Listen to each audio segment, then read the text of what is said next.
stuff away and I'm ready. Okay, we're live now. All right, welcome guys. This is episode 32 actually of the Toaru podcast, and we're gonna send out the links on Twitter and Discord. And we're here to discuss Genesis Testament Volume 13 and discuss our predictions for 14, which comes out next month. I know we're kind of late with this, but it's good to finally get it sorted. And we are joined by Malcolm and new guest Shiro, who has been on Toaru Talk before, but first time on the podcast, so welcome. Hi there. Yeah, I've been on Toaru Talk before, but it's my first time in TAP, so we all have a good time. Sweet. Let's hope this is all working all right. Is Mal still there? Yep, I just got back. Sorry. Okay. Yeah. He's alive. No He's worries. alive. Sweet. Opening up your stream on my end. Is it working? Yep, it's working. Okay, good. All right. We're going to discuss Genesis Testament 13. What did you guys make of the volume overall? Hello, Daniel, in chat. So yeah, I just want to hear your overall thoughts, and then we'll get down to the finer details. Who wants to go first? Oh, we got a super chat from Shiro. Wait, is this Shiroception? What's going on here? Yo, he just hyped that I'm here, man. Like he's just excited that I'm here, you know? This is, I don't know, some like Matrix level shit of like different versions of each other. Thanks very much for the super chat. This is next level soft glaze, but it is what it is, right? I appreciate supporting the stream within the stream. That's crazy. That's the first time seeing as there's a super chat about me, I guess I'll start with my opinion of the volume, right? So I think it is a fine volume. It had a lot of flaws for me, but chapter 4 did make up for a lot of it. And I think throughout this podcast I'll break down what I found problematic about the volume, what I liked about the volume, and we can go from there. So that's where I stand. I think if I had to give it a numerical rating, it'd be 6, a 6 out of 10. 6, 7, but yeah, 6, I'd say. Yeah, I know, dude. I'm so original. I'm so funny. Yeah. Oh, fucking hell! Like that phrase, like I think it came from TikTok, right? But it literally people at my workplace are saying it, like people who are like in the 50s. That's like trying to be hip with the kids and that, and I'm like, what the fuck is going on here? All right, I guess it's Malcolm's turn. What do you think about Malcolm? I thought it was okay. I'm like you two. I think chapter 4 was clearly the best chapter. It was also the shortest chapter, I think. The rest of the book, I was sort of like, on a lot of stuff happens like off screen in this book. I felt like, and it sort of like jumped around a lot more than usual.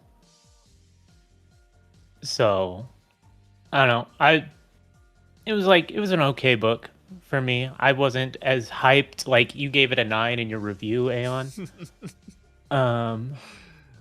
Yeah, I wouldn't agree. I don't think I remember you said that purely because of like chapter 4 was that good to you. It like carried it. Chapter 4 was really good, but the rest was like sort of just I couldn't give it a 9 out of 10 with the rest of the book. Yeah, me neither. 9 seems a bit too high, but let's hear Aeon's thoughts on it. Let's let him break it down again. Well, it has been a while since I read it, but yeah, I mean, if you've seen my review, which hopefully most of you have in the chat, if not, you can go on my channel and you'll see it there. But yeah, as Mal said, I feel like chapter 4 was definitely the standout to me. When I think of Index, I think of like those deep ideological battles between Toma and another character, and I know it wasn't really Toma being involved in that. I mean, he was partially, but it was mainly Hamazuru's chance to shine. And I've always wondered, like, what is the point of Himazura's character in GT? We've had like Toma and Accelerator have character arcs. I know people don't like partially what Accelerator is doing, but that's another story. But it's always been a bit of a strange place to have Himazura. Like, what is Kamachi's plan with Himazura? And I feel like now we are finally seeing that, and obviously we'll discuss his character in more depth later. But if we're talking about the volume as a whole, yes, I get the point. It's getting from A to Z or A to B, because they've got to go to the airport, and then they've got to go parachute in, and they've got to have the meeting with the Transcendence and Dion and Accelerator. I get the point. And then you have the tangent with Isabella and Madame Goke, whatever she's called, Kihara Goke. Mm-hmm. So I get the point. Like, I was expecting it to be more Coronzon focused, because Coronzon's in the background for most of this volume until the end. But I still really enjoyed what they did with this volume in terms of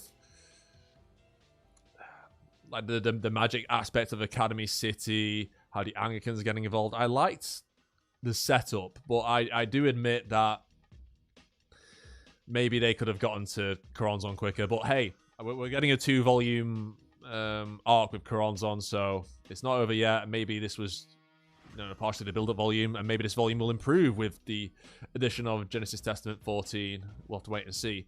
But I don't really have much to fault it on apart from that, unless I'm forgetting something I said in my review. Well, that's pretty much it. Yeah.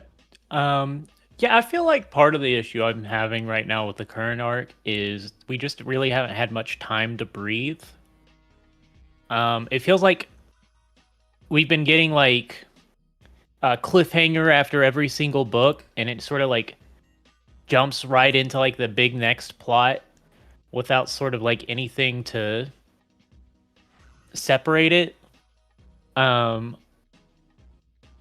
Like following from like Toma's perspective, we've just had all of these Bridge Builders Cabal stuff happening, and then he's in hell, and then he's coming back to life, and he's immediately fighting the next big threat, and after beating the next big threat, we have another next big threat at the end of that page, and then this one ends on another cliffhanger, and I feel like it's just like a whole lot's happening.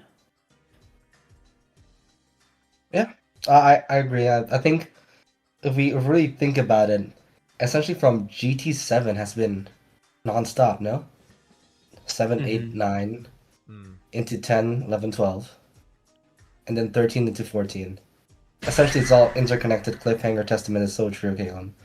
And I think I think we do need to end this like non-stop storytelling within the next few volumes, because I think it's just getting way too connected, way too long. We need to find something fresh, and the Bridge Builder Cabal stuff, and find something new. I think I definitely agree with that.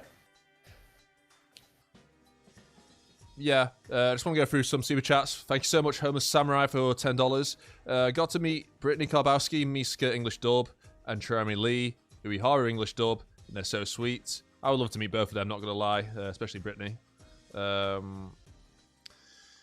Also, would Homer's right hand work against Zeus's lightning, Thor's hammer, or Kratos' daggers of chaos? Yeah, I think so, because, well, depends if you class Zeus's lightning as natural or not, but the hammer and daggers of chaos, I guess those would be classed as spiritual items because they do have the supernatural element to them, unless you guys think otherwise. Although, it depends if you play God of War, I suppose.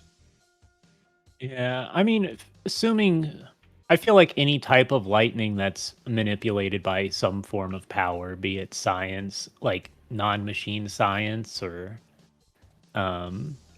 magic, it would fall under Toma's negation rules. Yeah. Yeah. Oh, thank you so much for the super chat. Really appreciate you, Homo Samurai. And we have Zykoe, a friend of the channel and who's been on the podcast before. Appreciate you. Thank you very much for the super chat as well. Good to have you in the chat. All right, but yeah, going back to the points about the volume. Yeah, I get your point. Like, I want to see us move past the Bridge Builders Cabal stuff, because it does feel like they have been around for a bit too long. I will admit that, because I don't know. I think if we go back to how long the Gremlin arc lasted in terms of how long they stuck around for, it was only until like New Testament 10, and then they disappeared, and then Kamachi was then focusing on the magic side stuff, and then the Will Rejector stuff. And then after that, obviously, you had Aleister and the Coronzon, which was very good. But in terms of a magic antagonistic group that's sticking around, I think this has been possibly the longest. It depends if you class them as an antagonistic group to begin with, because they're basically become allies to Toma at this point. They're pretty much, I mean, they were split, but now they're all on his side, I think. Yeah, I mean, it's like the remnants now. Yeah. I think most of them have left, according to who was it? Whoever was at the door whenever Toma got there. Blow de Wed, the Bouquet, whatever, how the fuck you say your name. Yeah. Yeah, see, their names are like so ridiculous sometimes that I just like I can't even bother to try and remember them. I think they don't appear enough. For instance, we get so many new Transcendents, but they appear once and they get one tap and never appear again. So yeah, they don't really hold memorability or long-term story relevance either. So Yeah, I would say though to that point, I do think Kamachi's been doing a good job at like keeping a lot of the important ones relatively relevant to the story that he introduced. Like we had the Succubus like actively still here in her role. Aradia, what happened to Aradia again? I'm trying to remember. Yeah, I've been thinking that lately. I've been like, where's Aradia? Yeah, because like she's not dead. I don't think. I don't remember her dying. And the second Aradia as well. She's still alive, isn't she? Aradia number 2. Yeah, she just wasn't there. I don't know. Where is she? Yeah, but also to my point on that, like they may be there in some volumes, but they're essentially the same as Misa, where they don't really get any character development. They're there for moral support or to get one tapped by CRC, and they don't really have anything new to their character. Like the last time we had something new to Radia's character was in GT7, no? Yeah, I think that's where my issue lies as well. Right. They're not getting the same character introspection or character development that we kind of wanted from them either. So yeah, Aradia and Alice are definitely the two that have had the most character development from the Bridge Builders Cabal. And Springle, I guess. Yeah, Anna Springle. I guess I don't know. I always have like I know she's technically part of it, but I never really associate her with the Bridge Builders Cabal because they were more of a tool to her than. Yeah, I have the same opinion of you as well. I didn't really associate her with Cabal, and I think as well about Anna Springle. I feel like she could have been better utilized even now, as she was really hyped up to be a secret. Someone who contacted the Secret Chief, someone who was able to one-tap AWAS in New Testament 22R, right? She was hyped up to be stronger than the Magic Gods, and we didn't really get that level of showing from her, and even now, and I think the last time... Did she even appear in GT 12 or 13? And 13, she was mentioned. She was mentioned, was it? She's like mentioned is there, but she never really like did anything. Yeah, I just wish we got that prime Anna Springle, Yeah, it was, I don't know, like building up to the finale, like where Misaka and Index get there, and it's like, oh yeah, Anna Springle and Alice sort of like made it possible for them to get there. It was part of my issue of like all this stuff happening off screen. Yeah, I could bring up a list of things that happened off screen as well in that volume. There was a lot that happened off screen that I wished we had been shown more. Like Accelerator just getting one tapped, apparently. That too, but I was thinking more on the lines of Coronzon actually 2v1ing the Magic Gods and just saying that she won. Yeah, see, that was another one. Like, Magic Hmm. Gods versus Kronzon happens off screen. It's like that is a fight I really would have liked to see because I'm really curious about how the fight like that goes down. Yeah, And I like what agree. happened to them. I've Uh, heard the opposite opinion as well, where people who didn't mind it being off screen because they said it'll just end up being a lot of explosions. But I think I still would have liked to see the more in-depth explanation of abilities that they use, the lore behind it, the IRL connections we could make to different mythologies, and I think it would have been an interesting fight still. So I'm a bit disappointed that Kamachi didn't include that into the volume. yeah, I don't feel like fights in Index ever really come down to like just explosions because there's so many different like angles of how Hmm. these attacks work and stuff and like Yep. rules. Like Even even just the whenever it's names of the science attacks. side, it's hardly ever just explosions unless it's someone's power that directly causes the explosions. Yeah. I can see where they're coming from too, but personally, I just would prefer if that was actually included in the volume. Definitely. I think from there, I also think another issue I have with the volume is I wouldn't say heavily inconsistent, but kind of, I would say maybe slightly contradictory power scaling because uh, we saw that in New Testament, Karanzan didn't really outright beat any of the magic gods, even in a 1v1. And you're telling me she can 2v1 them now. So I think, Yeah, yeah, I think that was because that like she wasn't bound by the contract, like now. But by then she was bound by it, so that kind of like limited her, I yeah. guess. That's why I said I would say slightly contradictory because of course there are Yeah. many ways to kind of sort of explain it. For instance, maybe in New Testament, Karanzan uh didn't see the magic gods as a massive impediment because they were not really like outright targeting her. They weren't trying to kill her definitely, and they were just like magic gods were like messing around in NT22, right? They weren't really there to try and see Karanzan as a threat and try to neutralize her. But in here, the magic gods did see Karanzan as a threat, so maybe we could infer that Karanzan got stronger somehow, and that could also be the case. So I think there are some in between the lines with this as well, but I still think that uh, the power scaling effect is still a bit wonky now.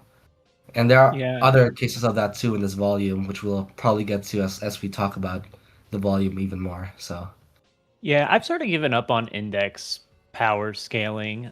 Just same. because a lot of the powers, it's not really like, oh, so and so is more like I know the science side sort of has people thinking that's how it works because of the leveling system. But it's always been more of a case of like rock, paper, scissors for a lot of powers, or like meeting like certain rules and stuff where a power can be super powerful 1 minute under certain circumstances, but like useless under other circumstances. Um, and I feel like that's sort of what makes talking about like the magic gods and a lot of the current magic side shenanigans hard to like do in terms of like Karanzan and like Alice I think is the perfect example, right? She's like talked about she's like this super powerful being and it's like, "Oh yeah, Kamachi's just like in the summary he's like, "Yeah, she makes magic gods look like big babies." And all of a sudden it's sort of like, "Oh yeah, Yeah. I'm just useless right now." Yep. Like, "Oh, That's I the could case. do this, but like then there's going to be these circumstances and it's like, better I don't." Or like Toma Yeah, doesn't want to utilize her power. and I'm gonna have to be the negative guy again, but I still don't like how they utilize Alice in this volume either. Essentially, they were like, we didn't want Alice to use her powers too much, because potentially she can't control it, whatever, blah blah blah blah blah. And I feel like it's a bit, it's kind of lazy writing too now. Hmm. Yeah. I mean, with the GT12 thing, that kind of bugged me where Alice was holding off the magic gods, but she was like, oh, holding back her power because she didn't want to destroy the world. And it was like an unusual comparison between how the transcendents work and then how the magic gods work. and it seemed like that the transcendents can't really affect like the magic gods the way they can affect like other transcendents, and I didn't really understand that. I was hoping that would get kind of explained in this volume, but it never really did, especially because we didn't get Alice fighting Coronzon. But the way I can imagine it in my head, this is just a theory, by the way, obviously this hasn't been confirmed, but I think because Alice uses her magic from like the Tree of Sephiroth, which has been confirmed by Alistair, etc., and she basically uses Alice's magic system, I think that wouldn't pose a threat to Coronzon, because she basically gatekeeps the tree and decides who climbs and goes down it or up. And the fact she was immune to pretty much all the magic in the Coronzon arc in New Testament. So I could see that being an explanation for it, because they both use the tree as a power system, and Coronzon is the guardian of it. So, well, we would have to wait and see if they do even fight in the next volume. Well, I feel like it'd be weird if they don't, because it's like, why aren't like the Team Kamijo and Team Anglicans using the best tool they have to stopping like the world-ending threat, which is Coronzon? I do like your explanation, but again, I think if Kamachi wanted to write that, like, he would have just straight up mentioned it instead of bringing up whatever bizarre explanation he had in the volume itself. So I wish they just mentioned that. It would have been much more consistent, much more believable, and to me, much better writing as well. And I think before we move on to like any major points, another power scaling issue I have, or maybe not to the effect of us in like for VS battles, but as a narrative tool, is I think that it feels strange for the stakes of New Testament 22 with the ceremony of Moathar to be a creation destroying spell, and now we have this spell that was hyped up to be Quran's strongest spell, and guess what they're doing? They're gonna destroy Italy, bro. Italy. They should have at least aimed for France. Yeah, but keep in mind, we had Archangel Gabriel about to nuke Eurasia in Old Testament, and now we also had Nyang Nyang, a magic god who was able to flatten Academy City, if Kamisata was not there to world reject her attacks, and we had Coronzon here who defeated both magic gods, 2v1, and you're telling me she can't just like one tap Italy, or at least destroy one city each time and be done within like an hour. So So I know there's an argument where although Coronzon may have beaten the other two magic gods, what she has not shown like a range of attack that is large enough to encompass a city or a small country, maybe, like on her own. However, I think like as a narrative tool, or like when we see it when we read it as a reader, it feels a bit underwhelming, and that's the effect that it gives off to me. So I felt like the stakes should have been more than just Italy to me. Well, I think if you want to be a bit fair, it wasn't really Italy was like the indirect target. The direct target was the Roman Catholic Church, because they would be the most susceptible to a Alistair type spell. Whereas like the other churches would have potentially have counters to save themselves.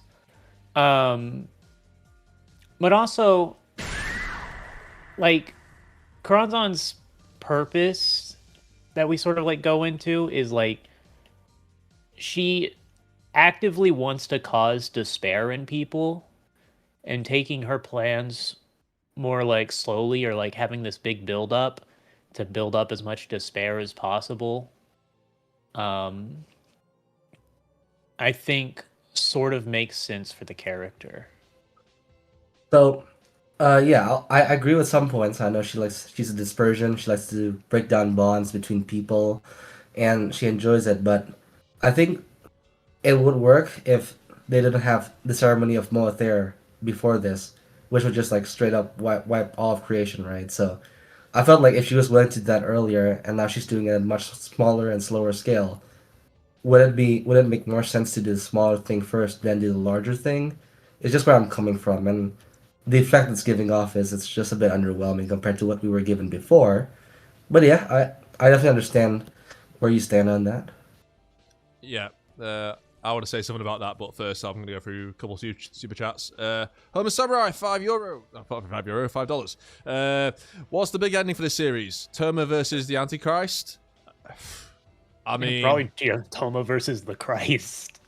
Yeah. Toma versus Jesus. Let's go. That'd be great. I don't know. It'll be some secret chief, God, whatever it is. Yeah. I forgot the name of the. There's Newit and there's Hadit and then there's Rahokoit or something like that. Maybe one of those, we'll see. But I don't know if it'll be a big boss finale or maybe Alistair will turn into a villain again. I pray I'm not not. kidding anyone. I feel like now that Crowley is meant to be like the good guy, I feel like the Secret Chiefs are like actually all we have left. We don't really have anything else really established. And every like other bad guy was somehow directly or indirectly spawned in some ways from Alistair and his plans. Yeah. So if Alistair's like switching teams or he's going to become more of a primary role, I can only imagine the Secret Chiefs are like the last boss we have left, unless like God comes down himself and fights Toma. We get the actual hell this time. That'd be nice. Instead of a fake I mean, hell. I guess it would be like one way to close off the series because like this just straight up, we have like mentions that Lucifer and stuff exist in the world, but we like, and we've had angels. But we just straight up have never seen any like direct presence of like God as far as I can remember. And I think Kamachi is avoiding that too, just because it's an actual religion, right? So, like, I think in terms of like him being Japanese, that stuff isn't quite as like what's the word I'm trying to think of? Controversial. It's not controversial or like forbidden like it would be here. Like in Japan, you have game series like Shin Megami Tensei where the final boss is just straight up fighting and killing God. yeah, I've actually heard about that too in SMT4, I think, right? Yeah, SMT4 he's the final boss, and SMT2 he's the final boss, and SMT5 he was killed by Lucifer, but the story sucks in that one, so yeah. Who cares? Well, we're gonna get into SMT. Yeah, I mean, maybe we'll see. And yeah, we also have JDFVA, $5 super chat. Thank you very much. Appreciate you supporting the stream. No message attached. Well, yeah, sorry about that, guys. Back to what we're discussing with Coronzon. Italy. Yeah, I mean, Coronzon with the Mo affair, that was a very elaborate plan in a way because she had to set up a lot of things. She had to get the ceremonial tools, the honours of Scotland, and then she had to get on the Queen Britannia or the Royal Yacht Britannia, whatever you want to call the ship, and get the temple, etc. And that was to destroy not just the world, that was to destroy all phases, herself, basically both the trees. She was basically planning, like, destroying absolutely everything. She was doing an entire reset of the world. But with this, she doesn't have those assets, those tools available to her anymore. So she's still, like, trying to come to terms with her nature, and I feel like that's what the fourth chapter was exploring, because she still has to go ahead with her identity, even if she doesn't really want to do it. It's just her purpose. It's her very, like, meaning to exist. It's her true will, and she will do second best or whatever. She said she's got a bunch of apocalyptic spells, so we'll probably see her try a different one next time. But in terms of she could go over to Italy and wreak havoc herself, but her spells are all very small scale. Even though Magic Flaming Sword is equivalent to Gungnir, it targets people on a much smaller scale than Gungnir does. So it would take her a while, and plus we've already seen her send her hair angels across the Commonwealth, and those have been dealt with in New Testament.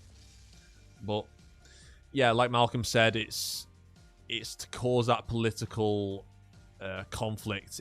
That would basically cause World War 4, because it would pit the Anglicans against the Roman Catholics, or it would make them go against Academy City for having all this magic infrastructure that was secret, which went against the magic science treaty, which was discussed in the volume. But that's been one of the core themes throughout the series. It's always been there. It's always been hinted at. But this is one of the first volumes to directly embrace it fully and confirm it, spell it out for the audience. That Academy City is basically a magic temple to summon angels. I mean, we all knew it. It's always been there. It was confirmed in New Testament too, by the way. Not New Testament 2, but a volume in New Testament. I think it's like 20 or 21 or 22. But it was mentioned before, yeah. Yeah. But I guess this is where the magic side characters themselves realize it, I suppose, rather than... I mean, the audience should have figured it out by now, like, Jesus. Maybe the Railgun fans haven't figured it out. Yeah. But the magic side characters then react to it. And I think that's the key thing here. Yeah, I mean, I can agree. I can see that as well. But to me, like, as a narrative effect, it just still feels a bit underwhelming in some sense. And although I think it's more, it does feel more in character with Karanzan in the first place, like compared to how she was going to destroy everything in New Testament. I think this slow decay would be more in character as well. But I think, to me, what's done is done, and we had the big scale already, and to move on to the slower scale feels a bit anticlimactic or underwhelming to me in some sense. But it's fine. It's not a big deal to me. Yeah, I get what you mean, because, I mean, we go from basically... I mean, this is underworld stuff, but obviously, yeah, the New Testament 22 was on a much bigger scale. It felt like the Avengers, but Index. It was everyone working together. Obviously, this is almost feels like Karanzan, half-assed Karanzan. I get that point, because obviously she'd been brought back, and it's like, Kamachi, why have you brought back this villain? Like, what's the point of bringing back this villain? Because surely it's just going to be underwhelming compared to the end of the Testament arc we had. Well, I like what he's doing with her. He's making her more like a deeper villain, and he's exploring her ideology, and then that's going to affect Hamazura. That's going to affect all four heroes. Now we got four, so I can see why he's doing it, and I hope it pays off in the next volume. I really do. Yeah, I hope so too. And what I would say about a villain like Karanzan is, I think she's one of the villains where I think she should not be redeemed and be a good guy, because that's the running trend of the series, of course.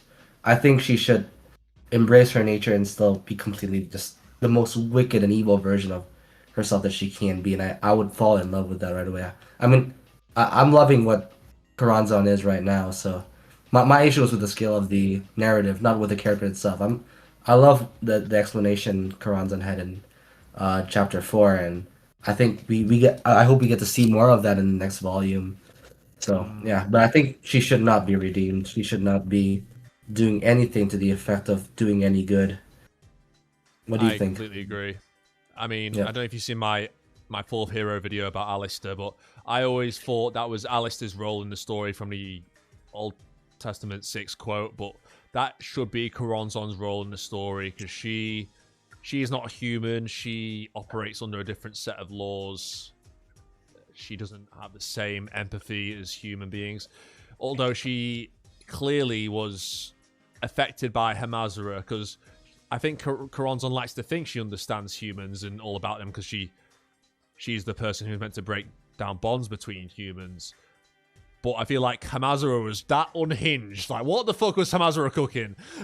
Like, bro is on something. But I feel like Kuroda was like, what the fuck have I just heard right now? And I feel like that is understandable. Even though she is a demon, yes. But that's the reason why Toma can't taught no jutsu her. Like, Toma is not the person to defeat Kuronzon. I know you had the fish eggs incident, but that fish eggs incident wouldn't have happened without Accelerator, without Alistair all teaming up to get her to that exposed state where Toma could then defeat her. But I feel like Toma, he can't talk Kuronzon out of it, and that's the way it should be. Yep. And to me, I felt like another character that shouldn't have been redeemed by any means was also CRC. I think. Well, okay. Should we go into CRC? Like, it's a GT13 talk, so probably. No? Mal, what do you think? I mean, if we're talking comparison, I think it's fine. Okay, so I guess I'm gonna compare a bit, right? So, we were introduced to CRC in GT8. He was saying some insane stuff when he pulled up and just blurted like an entire page worth of like random gibberish, and was like, this guy's like impossible to understand. And I get the idea that in GT11 he was explained as someone who was trying to quote unquote take responsibility, but to me that take responsibility thing just never really made any sense. You're taking responsibility by essentially destroying cities, making people's lives, making people feel unsafe, potentially murdering so many. And to me, like, rather than doing that, I'd rather have a villain that just embraces their inherent evilness. So I think in CRC's a Joker case, villain. Yeah, kind of like in CRC, I think a more interesting route that would have made me like his character more. Because get this, before GT11, I was thinking CRC would be like smack dab like one of my favorite villains of all time. But the way they try to explain his character didn't make sense to me. I think I would have preferred if he was just fully narcissistic. He felt like his identity has been taken over by Christian Rosenkreuz, and Johann, whatever, thought that he didn't have anything left, so he was just like, why not? I'm going to tear down CRC, and I'm going to not take responsibility, but try to reclaim my life, and that me, JVA, is far more superior than CRC, and then I'm just going to tear his life down and be fully narcissistic as a character. So that's what I would have kind of liked. More of the villains just embracing their evilness for whatever it is, maybe narcissism, maybe to inflate their ego, whatever. And I think that would have worked well with JVA. And now, at least, that's not on the table anymore. But at least in GT13, Karanzan could be that replacement for me. We needed that villain who was just like purely evil, embracing their evil nature. And I think that's what Karanzan would be. Yeah, I think the problem is Kamachi doesn't really do like pure evil villains like in any of his books. I have trouble trying to think of a villain that's just straight up evil for the sake of being evil. And I do think that that's one thing I understand why he doesn't have it. He wants to have a more nuanced villain, doing it for, good person, wrong environment type stuff, But yeah, I would just really prefer that evil for the sake of evil, but in a way that's also explained in a like environment creates this evil and this desire to be evil and why he has to be evil, which is either his own ego and narcissism, etc., stuff like that.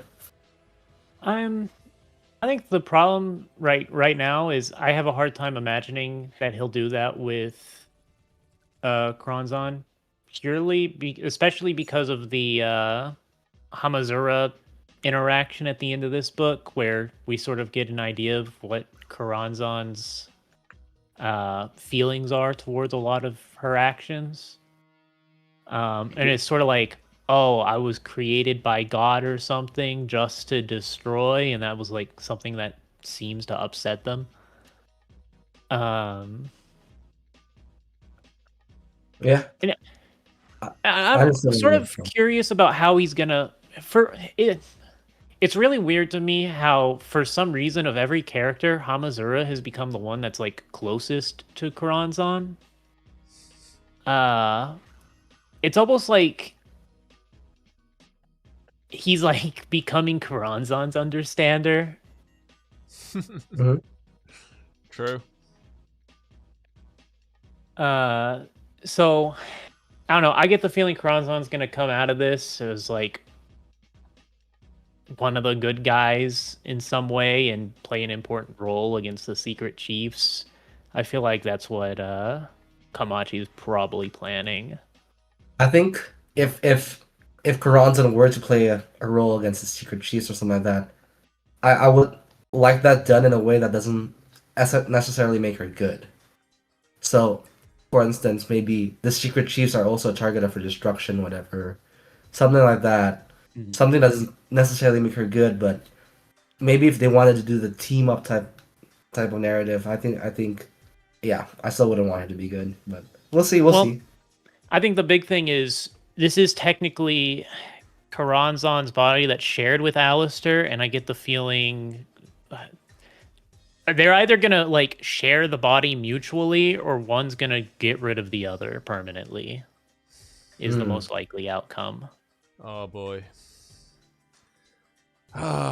Free my boy Alistair. What can I say? Free my boy Alistair. Get him Girl? his OG body back. Like get girl? him his fucking Orochimaru Naraku body back. Like I don't care how it's done. Rebuild his body. Get him out of that fucking demon. Please, free my boy. I don't think he wants out. Body like that, I think he's happy. Make him a cyborg, bro. Make him a cyborg. Android Cyborg Alistair, bro. Alistair? I don't know. Yeah, how I just feel do about what it he being did like with Alistair the Anna. Terminator. What is going on there? Android Alistair. No, that would be awful. I wouldn't want that. Anakin's No, forget. I wouldn't want that. I think Alistair would reclaim the body for sure, or I think Karanzan would be ejected back into a realm without a physical avatar, and then she'll find a new avatar. But did you guys read the Genesis Testament 14 preview? I know this is going into predictions for next volume, but I don't mind. Because I didn't even know the it did, preview was like- out. No, sorry, not preview. The synopsis. My bad. Yeah. No. I think it's just like Um, it's just saying like everyone versus Karanzan or something like that, right? Yeah, but it references Alistair by name. But I'm thinking like, well, if Alistair's still in the same body, then how does that work? Because I'm thinking like, I mean, at the end of this volume, Karanzan like cracks or something, like something within a burst, which is obviously Alistair. But that came across to me is that he's exiting her body to help. At least that's how I thought about it. Unless I just unless, saw it that as, was, like, unless that was just him like internally damaging her to then give the heroes a break to recover and recoup. I don't know, but I'm curious to Yeah. see how Alice is going to be implemented because I have no idea. But I just hope he manages. To I get was out. thinking it's more of a mental thing. Let's see. Crack. The sound of cracks running through something rang out within Karanzan's chest. Karanzan died to a heart attack, bro, guys. Karanzan's died to a heart attack. Killed by Kira. Yeah, killed by Kira, for real.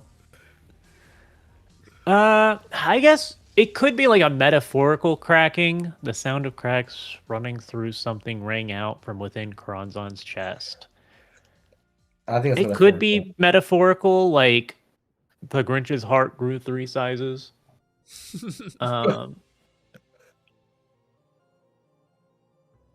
But I don't know. It's hard to say until we like actually see what happens next book. If it's like, oh, like a shell cracked and now there's like taking on a new form or something, or if it's like Alistair regaining control, purely just that. Yeah, Yeah, but if well- Alistair regains control, then how can Karanzan be the antagonist of the next volume? It's like, what the hell's happening? Yeah. I sort of wish these books were like, rather than like 3 light novels that it's feeling like it's gonna be, I sort of wish he did like just 2 longer light novels for this arc.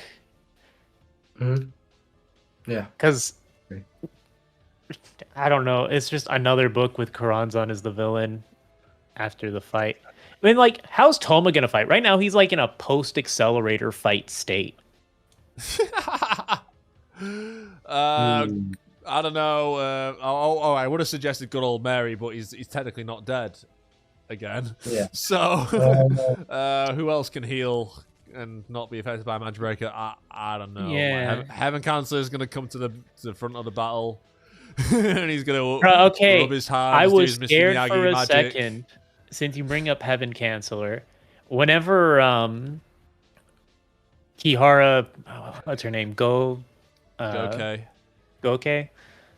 Whenever she woke up in front of him, I was like, please don't kill Heaven Canceller. God, she wouldn't do that.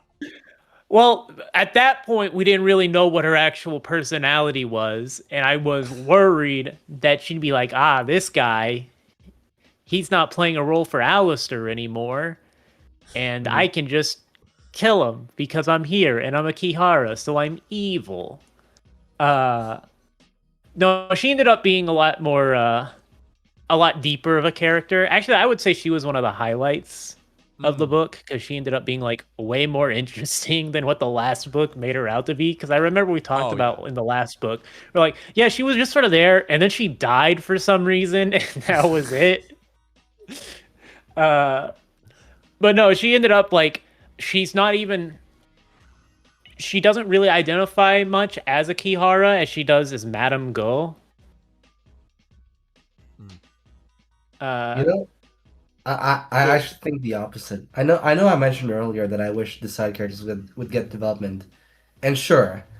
But I think in a volume dedicated towards Karanzan and the three heroes collaborating, I wish we would have just skipped the Isabella Theism versus Kihara Goke parts and just that fight was just fire. went all I like in. that fight.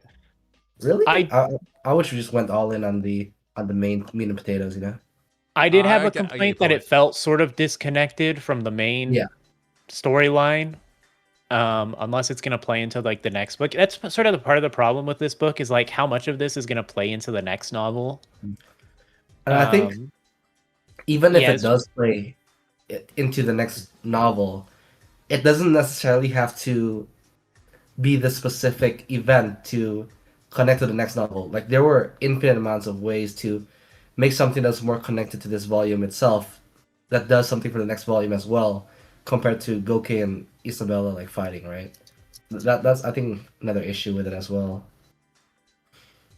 Well, I don't know. It's one of those things where like it depends on hindsight. Like I mentioned with Goke, like one of my main complaints in the last novel was she showed up and then she died. But now, like, if I were to go back and read the last book, but now I have this foreknowledge of the current book, it's like, oh yeah, these scenes that didn't make sense before suddenly make more sense to me now. And it changes my, like, how I can view that book. Yeah, that makes sense too. Yeah, it's just one of those cases where it's like hindsight's 2020. Yeah, but to me, in that case, then Isabella better lock the hell in next volume, man. She better do something incredible for the narrative. I mean, she's a necromancer, so maybe that's how we're gonna heal Toma. Well, I don't know if she'll heal Toma. I wonder if she'll play some sort of role in Alistair's body, sort of zombie Alistair, like that weird split that's going on with his current body. Because technically, Laura Croft she was like technically dead, right? That body is technically a dead body, isn't it? Wait, what? Or isn't Karanzan's body technically like a corpse, if I'm remembering correctly? No, because she lied about it being Lola Zaza, but she actually made the body herself, so it's just artificial, really. Okay. Yeah. Still, I'd like to know what the fuck happened to Lola Zaza. And Alistair was meant to have a son as well in real life, so I wonder if that plot thread will ever be explored in Index. Mm-hmm. Yeah, I think not a cute girl, so no, it won't. Yeah, I was about to say Zaza. What happened to her? Did she just die of old age and then that was it? She just lived a normal She was life. a red herring. That's a point of the plot. She lived a normal life, I think. Yeah, I think that was what happened. I think Toma mentioned that. Like Toma mentioned like Lola probably lived a normal life and Karanzan was lying to you, Alice, or something like that. Oh, okay. Yeah. I guess that's it then. Yeah, and Alice just prefers Lilith. Yeah. Yeah, I think I mentioned this before, but regarding like Karanzan and Alistair sharing a body, I think you could just like Karanzan could just like be ejected and make a new avatar in that case, no? What do you think, Aeon? Yeah, I mean, I would like to see Alice to make a new avatar. I know when he got Karanzan's body in like the end of not Genesis, New Testament 22, he did say this body's like temporary until I can get a better one or something along those lines, like a Orochimaru kind of thing. But yeah, I didn't know. Oh well, is Alistair what's better than Karanzan? Like Karanzan's like one of the most powerful bodies you can probably get in Index. Is he gonna go after like Accelerator, like Orochimaru would go after Sasuke or something? Like I don't know.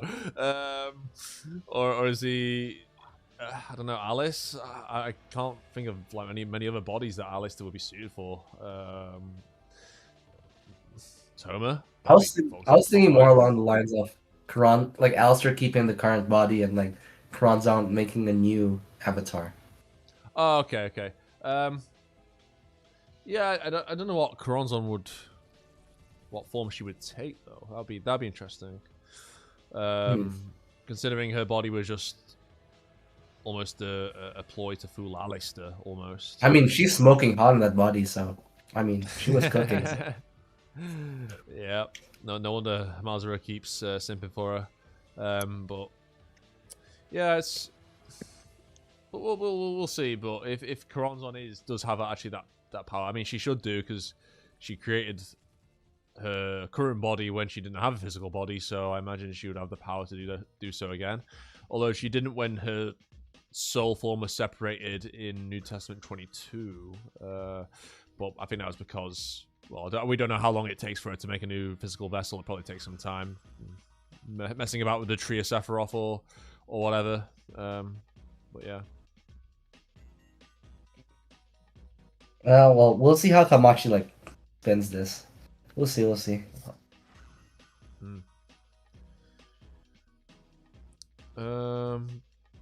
But yeah, oh yeah, we also got a reference to Esper because Accelerator was like, "Oh yeah, I know a necromancer. Oh, I knew one." Yeah.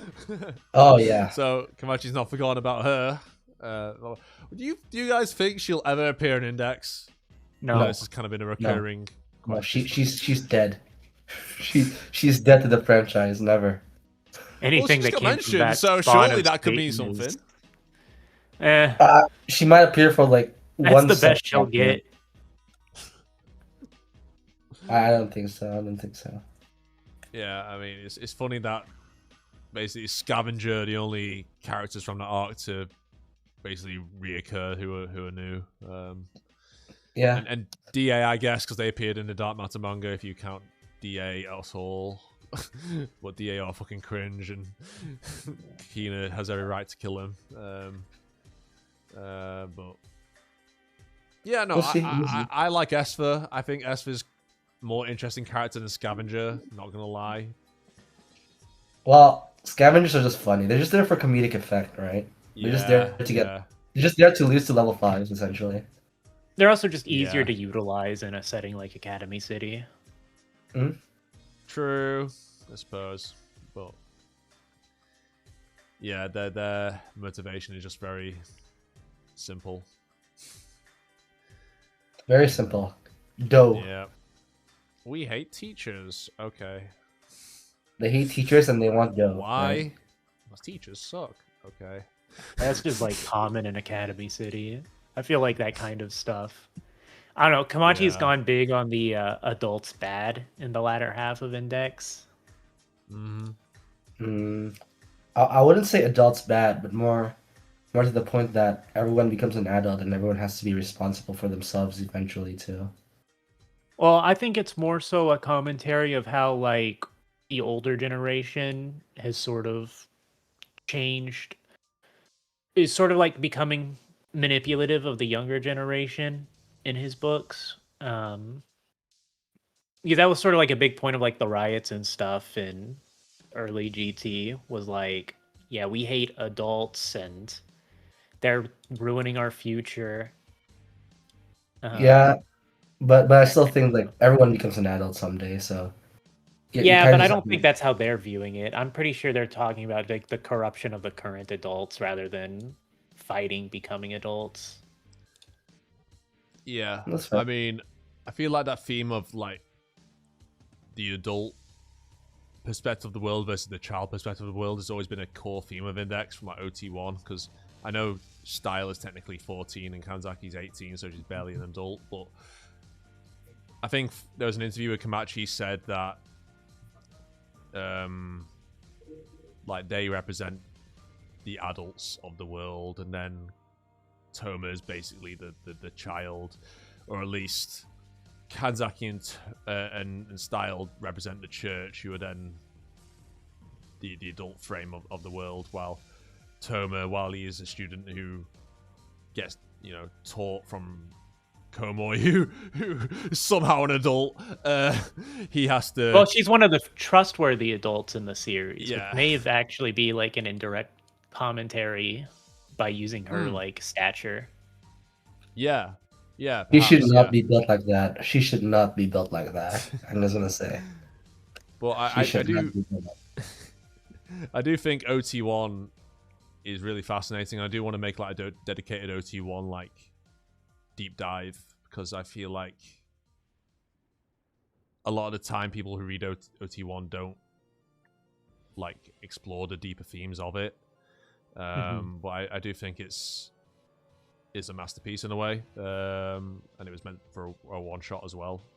That's another story. I'm going off on a tangent here, but yeah, it's been a core theme of Index, like that kind of different like aspects of maturity and worldviews, etc.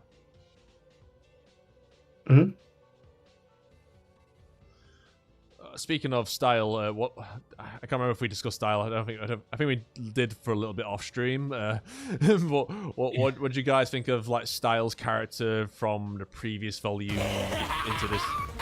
into this volume? And JDFVA has joined the Golden Dawn, and that was Accelerator laughing like an absolute maniac. But yeah, thank you for joining the channel membership.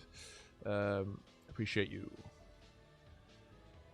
Regarding Style, I've been pretty vocal, I think, since what was it, GT4 with California? That was GT4, right? I think. Yeah. I don't really like the direction that he's gone. I feel like it's just like way overly antagonistic, and like we're just sort of retreading on the same territory of,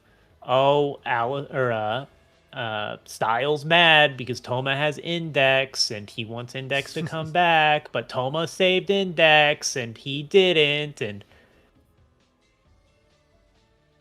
it's just let it go, bro. So, to me as well, I think Toma and Steel really had a brotherhood, if you will, going on. They had a brotherhood. They had a brotherhood in World War III. They were like, Steel, you have to stay here and protect Index in person, and I'll beat the shit out of Fuyama, right? And we're just like, okay, bro, I got you, okay? And then Steel was risking his life against Lola, who we now know is Karanzan, obviously, to protect Index. And I think that should have been like the bro code, you know? That was like the bro code. Like, we did something great together. And now you're telling me in GT4, sorry, bro. I want that Index Sussy. Boom. Bang. To me, well, I mean, it's like so he abrupt. said, it's always about Index, though, for Style. Like, he wasn't doing it because he owed Toma. He was doing it because Index was the primary objective. The way they framed it was way too abrupt, way too antagonistic. I wish they would have like eased us into the idea of Steel shooting Toma. Like even during New Testament 20, like even during then, we knew that Toma was basically invading Britain, so it was much different. Over here, Steel was just like, okay, we're playing Among Us, and I'm for sure you're an imposter, okay?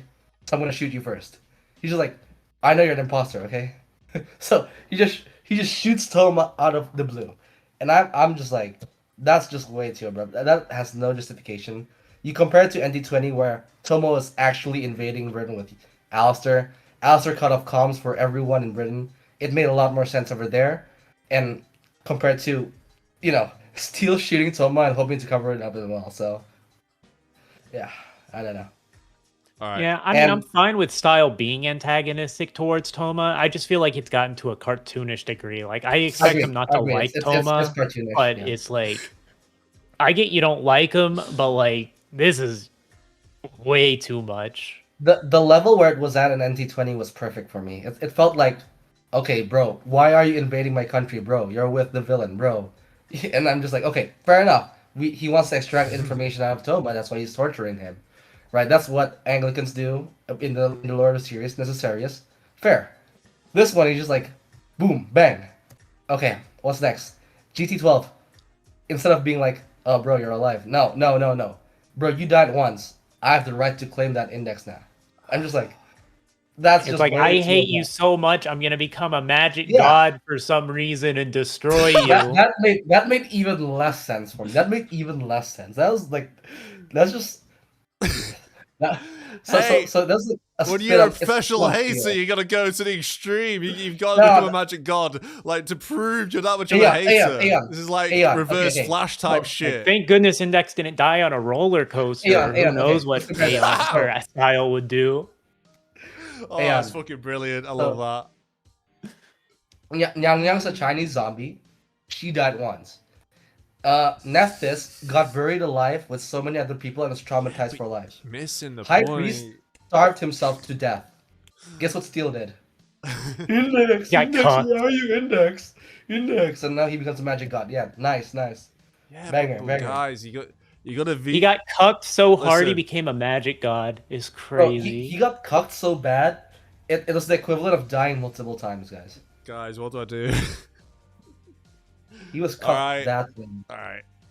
As a professional Style defender, I feel obliged to make a case for Style. A case? Like being a professional cuckold. Oh my days, the absolute shit talks going on here. It's just we have to shame people to keep them from becoming Style defenders. Please understand. Listen. I don't know if it's because I enjoy cosplaying as Style and I've grown to like his character more over time. But you got to view it like this, okay? You got to view it. Maybe I should make a video about Style. Dedicated Style defense, a defense of Star Magnus. Maybe I should. Oh no, the Style apology. Maybe I should cook that. Maybe I should cook that. That'd be an easy video for me as well, because I can just go on a rant like this and I don't have to do any research. So, okay. So Style obviously was Index's guardian before Toma, and they're the same age. He loves her on a very emotional, deep level, okay? And he's basically lied to, forced to erase her memories, and then he basically assumes the role of a villain. He does, acts like a complete dick towards her as his coping mechanism. That's his way of dealing with the loss, dealing with, because if he tries to become himself, then he obviously can't process that. So he has to become someone who can. He has to become a villain in a way. And then you get Toma, like the husband who beats his wife and tells her how much he loves her and that he hates that she's making him do this. Bro, that's how he's able to do the action, because that's how he's able to do his mission. He's doing it for her. Why Style thinks she'll die otherwise if he doesn't erase the memories. This is what Karonzon with her dispersion, breaking down emotional bonds is doing. It's the fucking thread back all the way back from OT1. Like her fucking actions are consistent. She's breaking down the bonds between people. She's tearing apart lovers and friends and that. It's fucking deep, man. Anyway, I'm gonna shoot my crush's boyfriend. Yeah. I feel Anyway, like we you went get over Toma. the. Okay, go ahead. Oh, no, I should condense this. This will be its own video, but like, all right, okay. Toma does the impossible. He exposes the lies of the church, and then he takes your girl away, the girl that you love. And yes, Styles, should have moved on, and he didn't like Toma, but he was forced to ally himself with him against Izard, Tatamiya, Oriana, etc. And yes, they had, but they had, yes, maybe their relationship improved, but Style, the wounds, they're deep.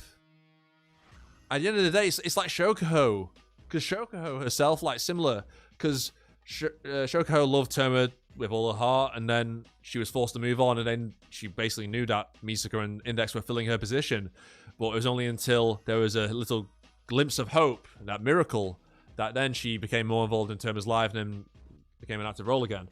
And similar with Style in this situation, because Toma is out of the picture. Toma's dead. Like, to Style, Toma doesn't exist anymore. And he's like, finally, I maybe not be a guardian, but I can, bring her back to where I believe she belongs. And then maybe, who knows what could happen. Maybe I can... I don't know what Style was thinking to try and remedy the relationship with Index. But to him, Toma is dead. Like, that's the end of the story. And then he comes back. It breaks all logical sense. And then what do you do? I mean, obviously Style is fucked up. Like, he basically becomes a villain. He becomes a murderer. But the reason why is because he can't get over it. It runs that deep in him. But he should be able to get over it, but he can't. And that's the ultimate flaw of Style Magnus. And that's, in essence, my defense of him. I will be able to articulate it better, I'm sure, once I've got a pen and paper in my hands. And but I feel like yeah. Aeon, I understand where you're defense coming is- from. Oh, I you feel can go like- first. Yeah, I feel like the defense is stronger if he hadn't gone and just shot Toma back earlier in GT, trying to kill him that way before he had the "what the heck, you were supposed to be dead" moment. It's also just like, I feel like this is just retreading ground that we already developed with Areola Lizard. Like, that was sort of his story arc of the guy who couldn't save Index and becomes goes insane to this degree to save her. And then after she gets saved by Toma, he's like, ha ha ha, I'm going to murder you now because my purpose is gone and I can't have a relationship with her anymore.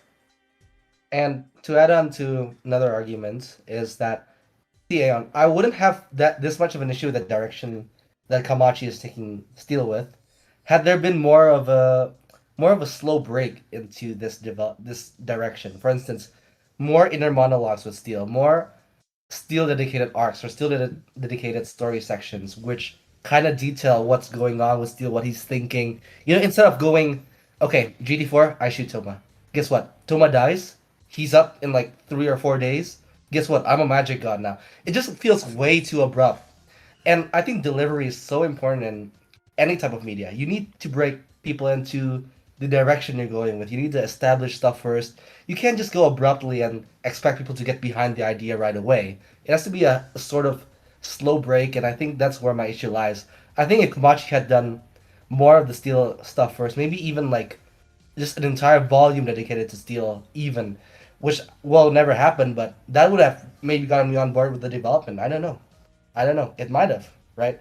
If it was more explained, more in-depth. And the issue also being with Index is that the story takes place within a matter of, like, the entire franchise is like, what, 7 months? 7-8 months now? So I feel like when you have something like a slow descent like this, I feel like a more spread out story would make more sense. Something where Kamachi could actually, set everything up in a way that kind of makes the reader like this direction more. And that's, I think, another issue I have with it as well.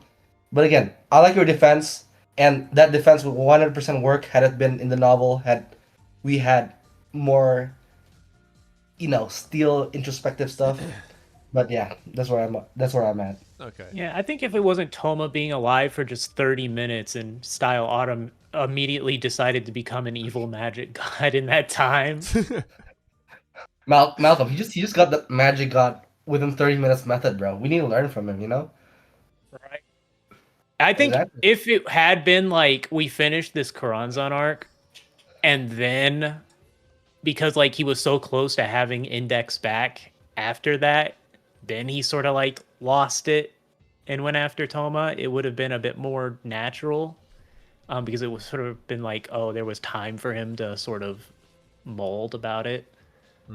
Um, it was just one of those things where it's like it was so Toma came back to life, jumped out a window, went home, and Styles there, and he's a partner of the magic gods now because he's really mad about it.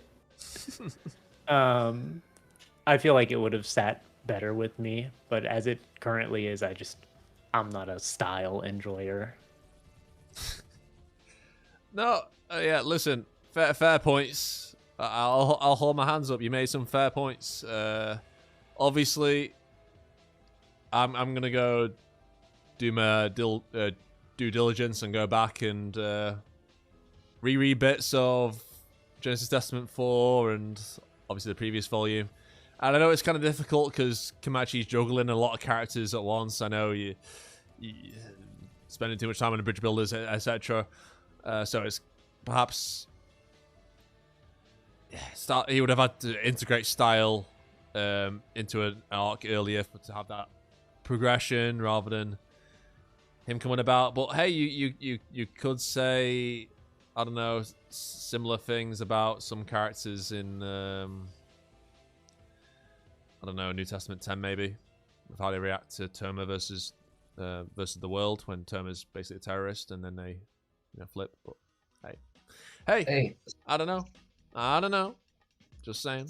Steel violated the bro code. He violated the bro code. Style was never a bro. He was a twink. But yeah. I mean, we're talking about GT13 here, so I feel like my argument with Steel just now, where we did not have sufficient time with inner monologues, also applies to another issue I might have with this volume, actually, and I think Aeon would be a bit surprised, but I think Hamazura did not have enough time to be built in the direction he was in Chapter 4.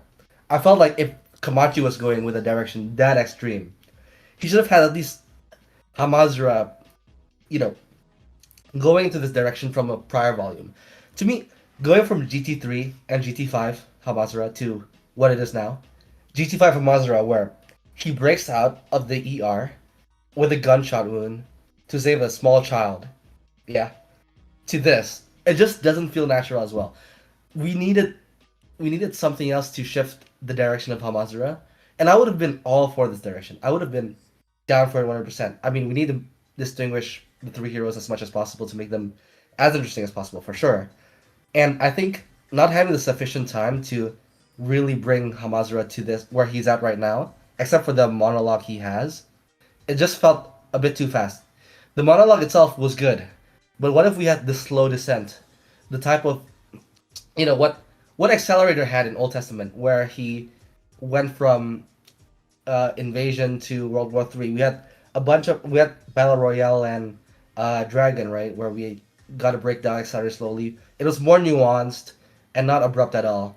Over here, there's none of that nuance and just that abrupt change in character, and I think that's my issue with the direction Hamazura is going in.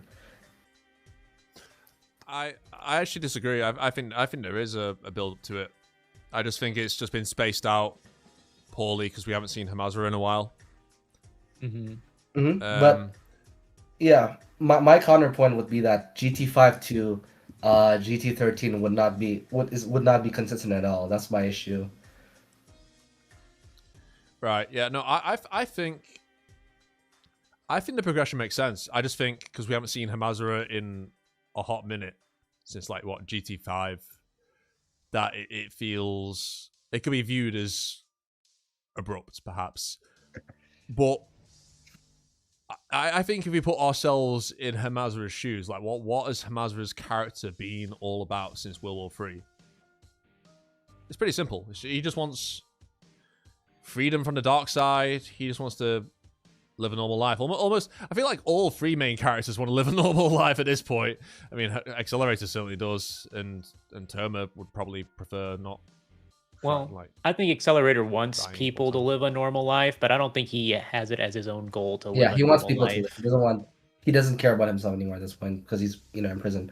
But Yeah. yeah, I kind of get the roots of Hamazura, but when you've taken him to where he was in GT5 and GT3, I think it doesn't really. It felt like they took him to a different direction in those two volumes, and then reverted back to what his original direction was. And to me, it just felt it felt like a chart where initially you were going down, and then you abruptly went up for those two volumes, and then you went back down. That's what it felt to me. It felt Right. like those showings of him don't feel like the same direction they're going in. Well, yeah. Let me fully express what I was going to say. So Hamazura, he obviously when we get to, he gets involved with the anti-gremlin stuff, early New Testament. I mean, he has the freshman arc where he battling against the remnants of the dark side, I guess, in Academy City after World War III, and it's all about him trying to get like stability, I guess, with Taketsubo. And once we do get to New Testament 19, we get him negotiating with Alistair, and then he's like, "Oh yeah, I just want to live a peaceful life," and that's what always he's wanted. He's been chased by the dark side, like by Mugano in Old Testament. He was hoping the parameter list would give him that security, but it didn't. And then he experienced the loss of Dion Fortune in the Coronzon arc, and then he was forced to do some pretty horrendous things, to basically betray his girlfriend briefly to try and save Dion, and align himself with Coronzon. But I think he did gain somewhat of an understanding of Coronzon, which is why he has this relationship with her now. But then what happens after New Testament? You get Operation Handcuffs. And that is sabotaged somewhat by Anna Sprengel, yes, but Accelerator definitely made a mistake with that, in my opinion. And Hamazura could have easily died during that, and it was absolute bloodbath. Like, Handcuffs was an utter disaster. And then you get, what's he called? Kihara, the guy who had the orphanage. Forgot his name. You know what I'm talking about. Yeah. Drencher. You have Drencher with the orphanage. And those orphans could have been killed. Easily. And then you get Kihara Hasu coming back as well. And Hamazura is still just fighting for his life. But Hamazura has literally seen no fucking progression. He like, for like 2 testaments now, like Hamazura's fought, oh, the dark side is gone. But it always just seems to come back, and there's always a bloodbath, and there's always a fucking demon about to destroy the world. And Hamazura's just a normal fucking guy. He's what the fuck was Hamazura before all this shit happened, before World War III? I think this has deeply affected Hamazura's worldview. I think somewhat he was bullshitting with Coronzon to try and, like, I don't know, mediate with her in some capacity. To try and, like, maybe, trick her into thinking that humans aren't a lot deeper than she might think. But I think partially he did. Like, I don't know if 100% he believed what he was saying. That's what I'm trying to say. I think he partially believed it because of all the fucked up things. Mm-hmm. I think Hamazura has just been deeply affected by World War III, by Handcuffs. And this has had a profound impact on him. He's like, fuck, this world is just messed up. This world has always have the dark side in it. Always have, like, people trying to kill each other and that. And maybe the reset is what the world needs. And maybe because Koronzon's purpose is this, maybe the world's trying to tell us something. Maybe we should embrace Koronzon as a tool, as an instrument for bringing about this. Maybe this is how it's meant to come about. That's how I see Haimura coming to terms with that.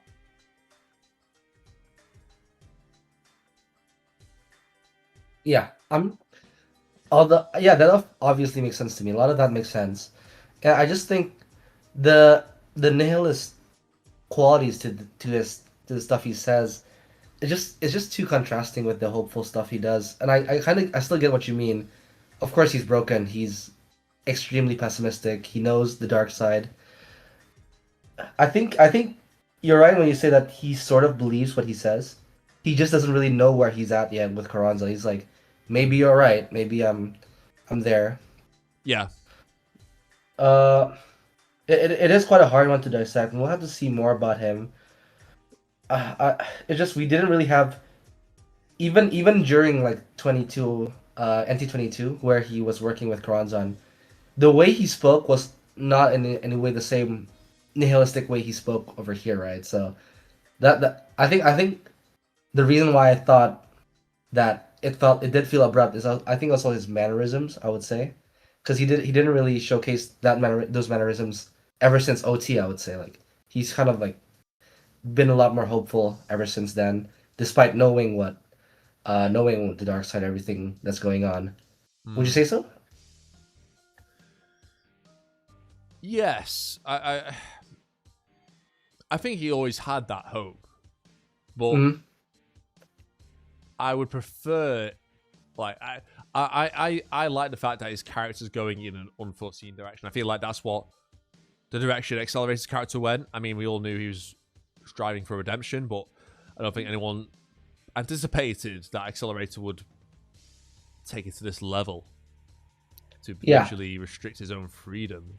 And I don't inherently like the direction, right? Like I said, to me, it just felt a bit abrupt. Which, I mean, it still does, but I'm trying to think about it more, see where it leads me. But it just felt like we're going from OT, where he was really in a dark spot, to being in a much better spot in NT, despite knowing the parameter list, whatever. But he has Taketsubo, he has the item people, these espers who actually cared about level 0 like him, right? So, and then we have GT3, GT5, where he really acted like a hero over there.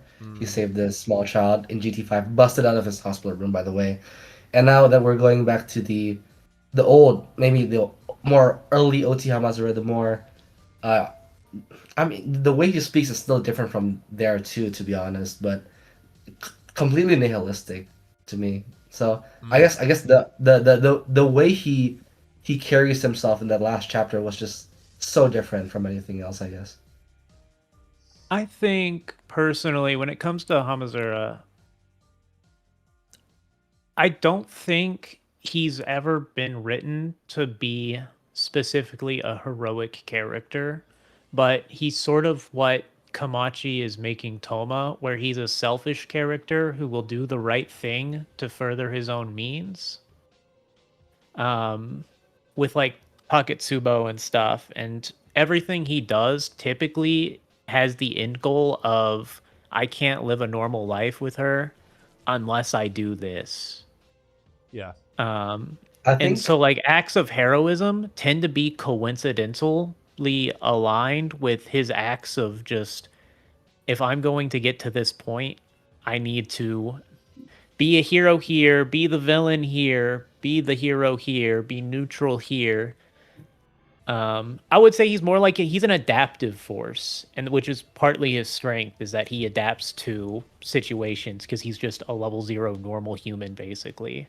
Yeah. And I think that is still quite, like you said, like, I think it's still, you mentioned that it's coincidental that his acts come off as heroic, but I think in that sense, it's still heroism in its own form, right? Although it's not supposed to be inherently heroic, but the fact that you have to do you just do what you have to do for the people around you, and that inherently is heroic in and of itself. So that's what I think.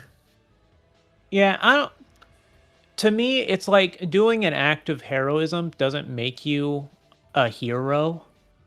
And like if a serial killer saves an orphan, is he a hero now, or is he still a serial killer who happened to do something heroic, right?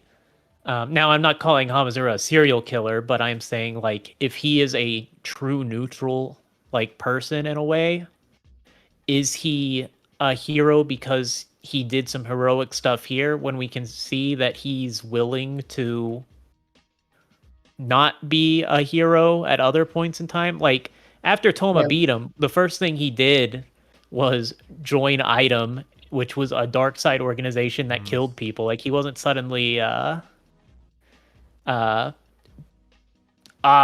I'm gonna change all of my ways, dark side's done, I'm never gonna hurt another person. He's sort of like a rat in a way. His actions are purely, to a point, are for pure self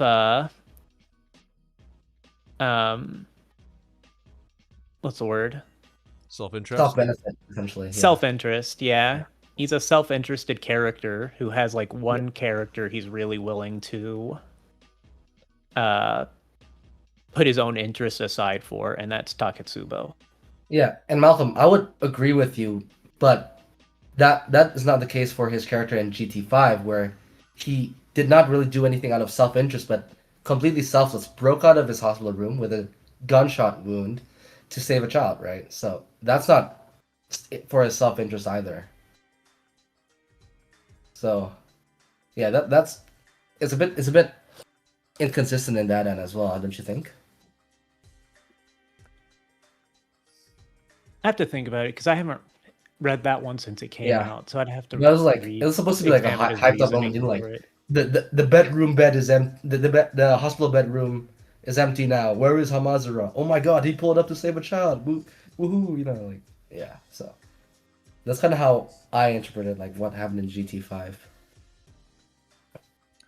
But on more matter of the content of his speech and what it means for like the future of Genesis Testament, and I guess the recurring themes from Old Testament onwards about how like different characters, whether villains or heroes, like believe the world should be shaped. How do you guys see Hamazura's revelation if it will continue into the next volumes? Do you guys think like there'll be like a split between those who think the world is fucked up and needs a reset and those who want to save the world?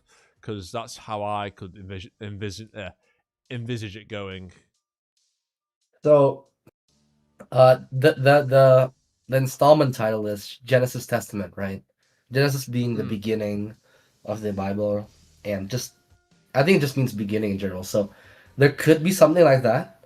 There could be a new beginning with I don't know, a new, quote unquote, a new world, that type of thing. And I could see that those two type of factions, but I think with how much Kamachi likes having the status quo, I don't think he would do something that massive of an effect by the end of it. So maybe, I don't know, we'll see. I mean, when it comes to Genesis, I think we look at it and we like, this is when God created the world. But it's also the point when God reset the world, right? Like with the Great Flood. So I can see that being the goal, is like a global reset. And there's certain aspects like we're seeing somewhat of a reset, like when they take over Academy City, the Magic Side basically takes control of Academy City as it currently stands. They're like, wow, has Academy City really gotten this weak and defenseless? Where it's sort of just a, what's the word? A shell of its former self. Are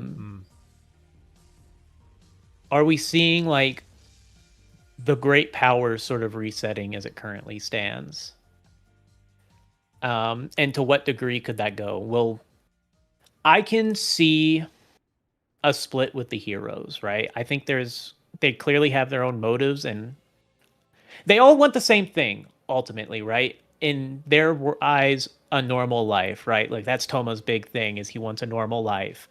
Hamazura wants a normal life with Taketsubo. Even Alistair, his plan is to get rid of everything, so it's like it's a normal life, right? And then Alistair's idea is he wants to give everybody a normal life within the city. But we have to think about what do they define as a normal life and how would they split apart to reach those goals? Because I think how Toma is willing to get a normal life and how Hamazura is willing to get a normal life does split up a lot. Because, like I said, Hamazura's way of getting a normal life is very self-interested, whereas Toma is very make the people around me happy so that we can all have a normal life. And I can see that sort of ideological split happening where they either like split into 2 or 3 or even 4 groups to achieve their goals. So I can imagine it's like those 3 versus Toma at the end or something. I can't see those 3. I don't know. I don't think I can see all of them versus Toma. I probably think I don't think Alistair would be opposed to anything Toma does at this point. And I mean we'll get to Alistair after this, but we'll talk about him. Elephant in the room. We haven't discussed the revelation at the end. And Accelerator probably won't go against Toma as well.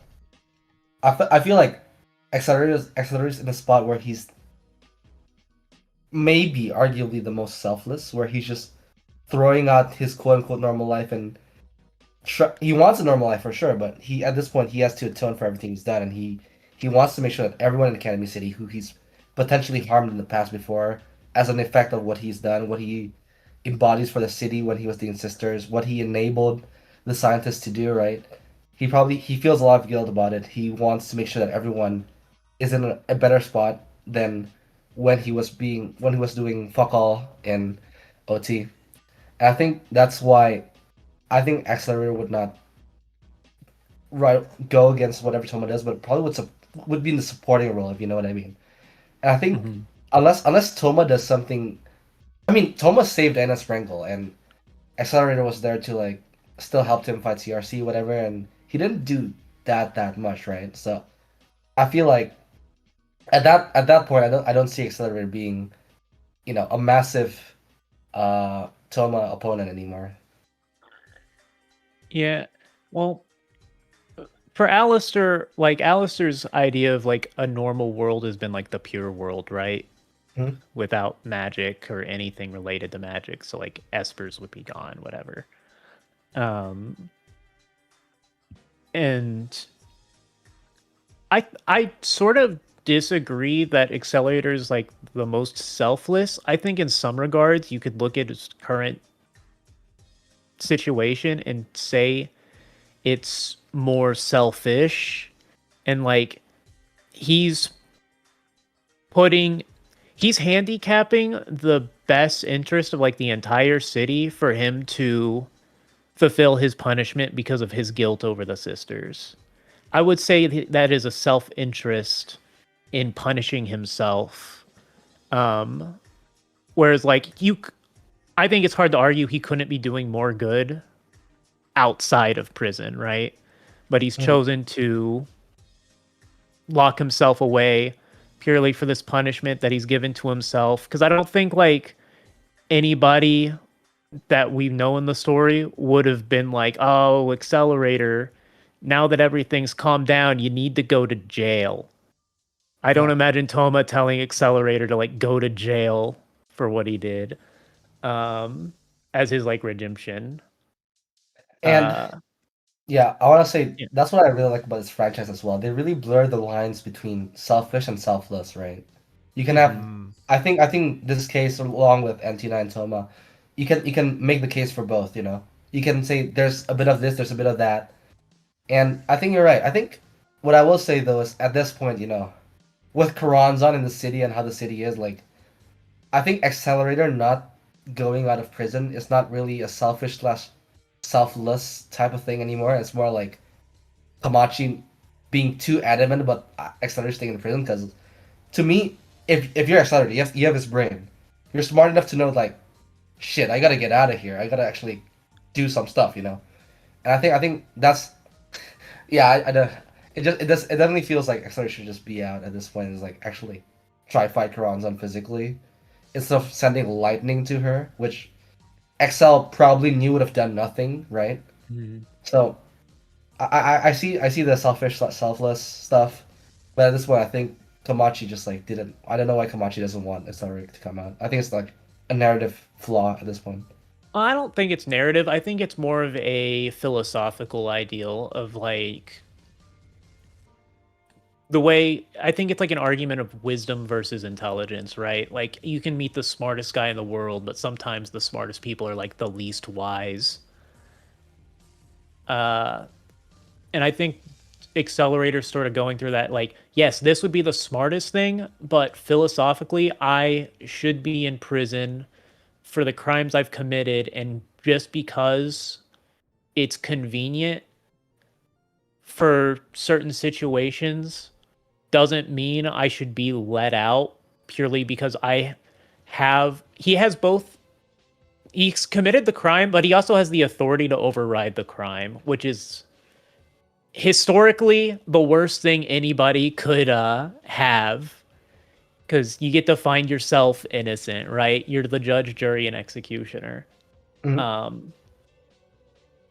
And I think for Accelerator, the second he leaves prison, he has officially abused that power, and he can't be trusted with it. And he has to go to like the greatest degree, because that was the whole point of GT1 was I'm staying in prison, even if Last Order is going to die, I have to trust in the people around me to take care of it, because this is my punishment and I have to fulfill it.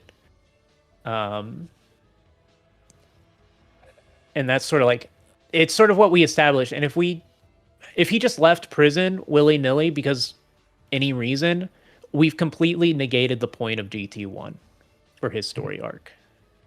I get the principle behind it, and I did like GT1. I like what it was, but I think at some point the arc would have been good if it went to a direction where XL realizes that he could probably do more good being out than staying inside. Because when we think about it, like what the will of the Misako Network said to Accelerator before, that she essentially wants Accelerator to do more good, right?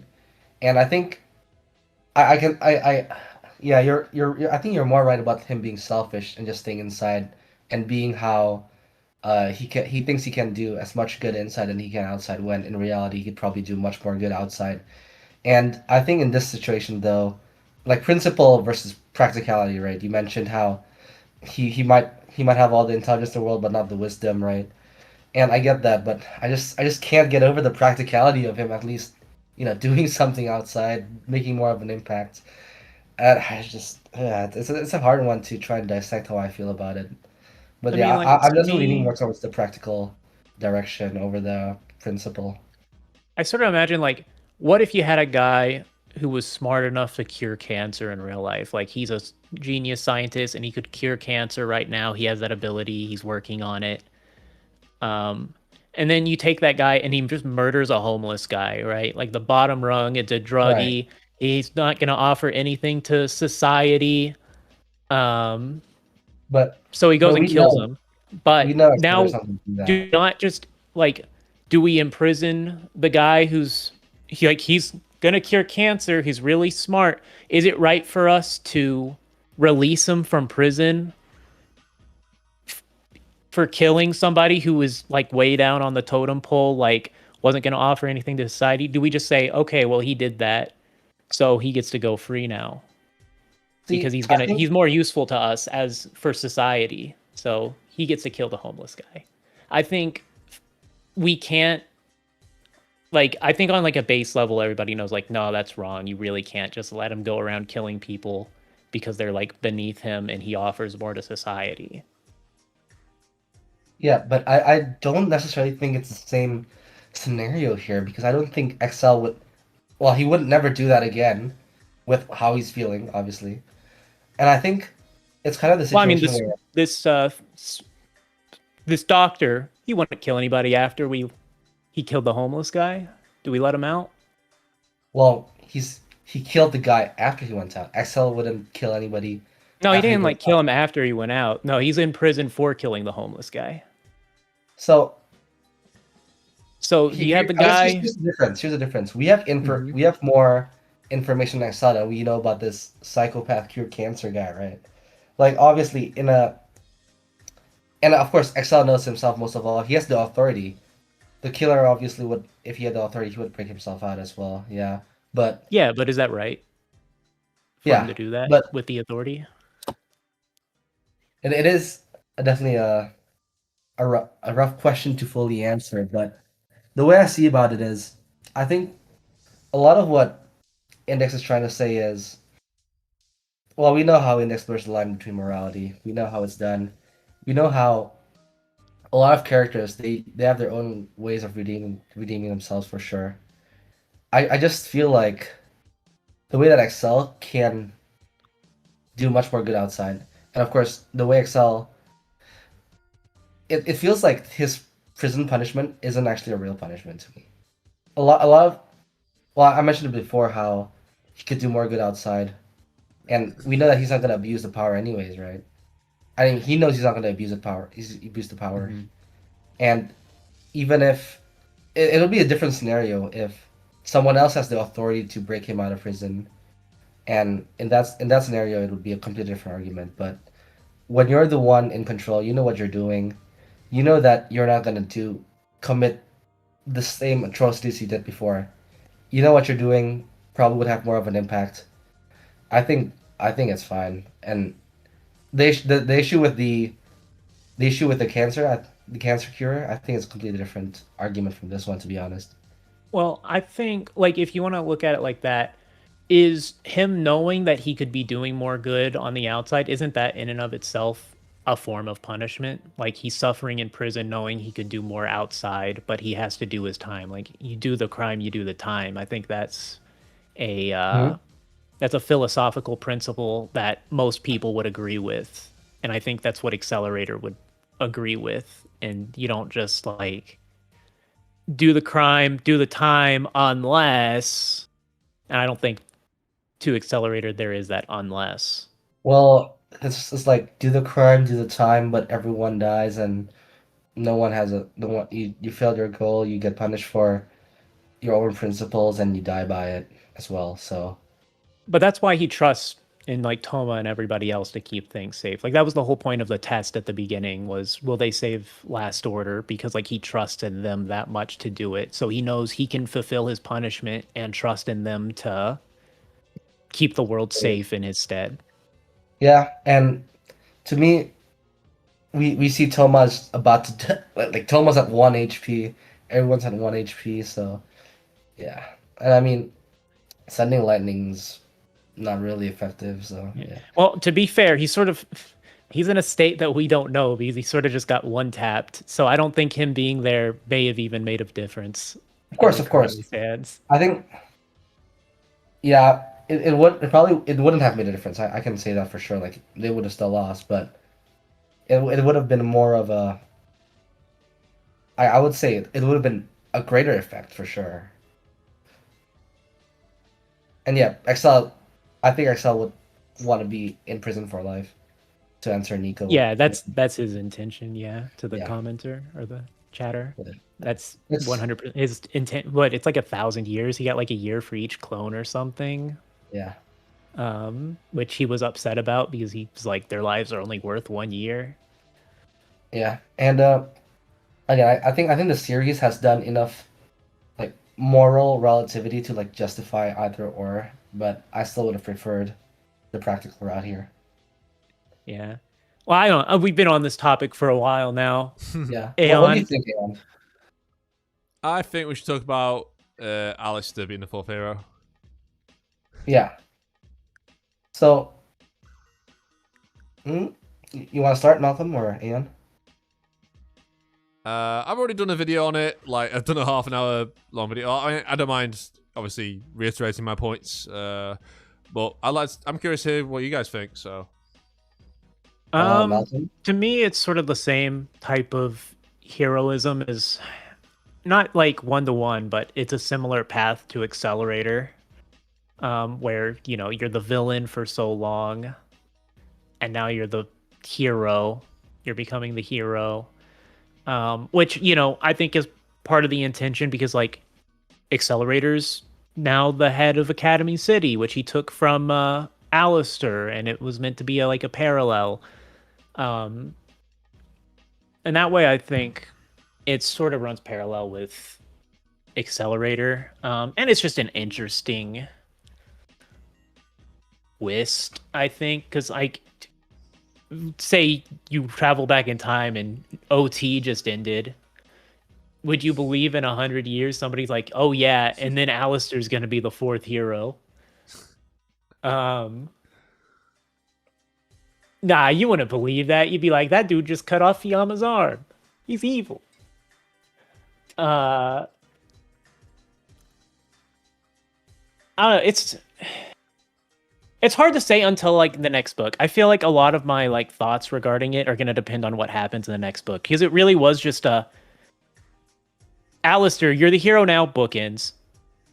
So, my perspective on it is that in the Karanzan arc, in Unitsman 20 to 22, we see this hopeless villain given a chance to finally be the hero for once, finally correct a lot of his wrongs. And I think, in a way, a lot of what Alistair was trying to do throughout his life, for sure there were heroic qualities to them, even if they were done the wrong way, but that doesn't really make him a hero, right? We know that, a lot of people do the wrong things for the sake of greater good, utilitarianism, basic.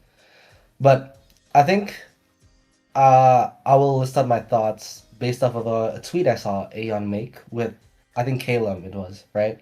Where you guys had a back and forth between if Alistair had been like fully redeemed.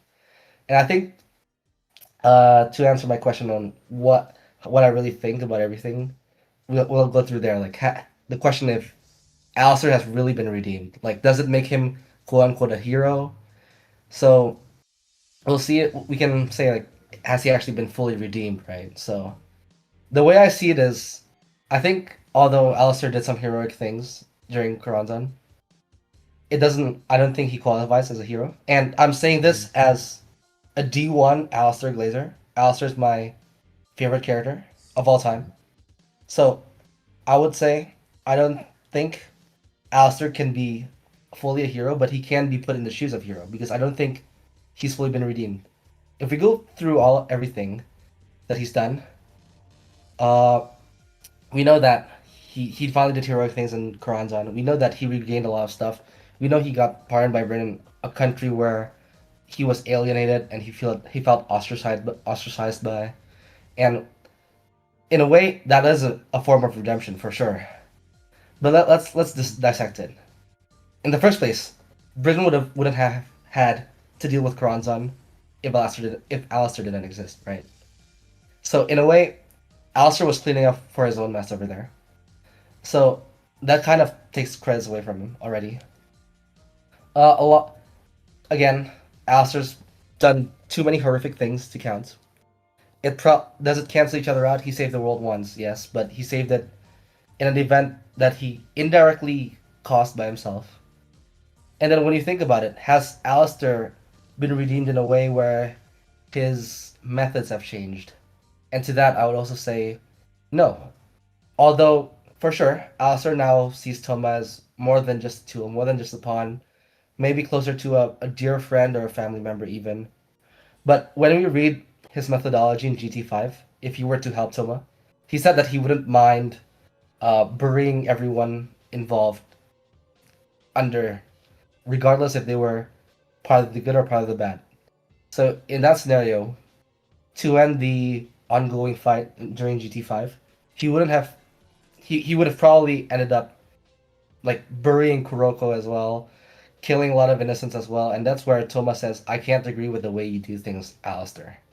So that tells me that Alistair hasn't fully like changed his methods. He hasn't changed his utilitarianistic morality, and you see this as well in GT7 where he was gonna kill Anna Sprengel in the what was it in, like a canister, in a canister after a while, Yeah, but like film can. Yeah. Toma had to stop Alistair because he knew that Alistair was gonna kill Anna Sprengel. So we know that Alistair's methods haven't changed. In GT4, he killed a bunch of directors as well. He's not gonna stop killing people, good or bad. He will just keep killing people for his own benefit, regardless if it will just further his goal. He doesn't care who he ends up burying them as well. So I feel like in that regards, Alistair hasn't been redeeming his morality either. However, what I will say is, again, Alistair can be positioned in a way where he does heroic things, and that's potentially why Toma also says Alistair can be the hero now, the fourth hero. It's time for Alistair to shine with Karanzan. And again, it might just be a figure of speech. It might not be a long-lasting thing. The same way, let's say, like the death of Kamijo Toma in OT22 doesn't really mean the death of Kamijo Toma, but uh, in this case, I think it's not gonna actually be the fourth hero. But I do think that moving forwards, you could potentially make Alistair into, if they were actually gonna stick with the fourth hero title, I think Alistair would have to be a fourth hero who does things a bit differently from the existing heroes. I would say kind of like an anti-hero, you know?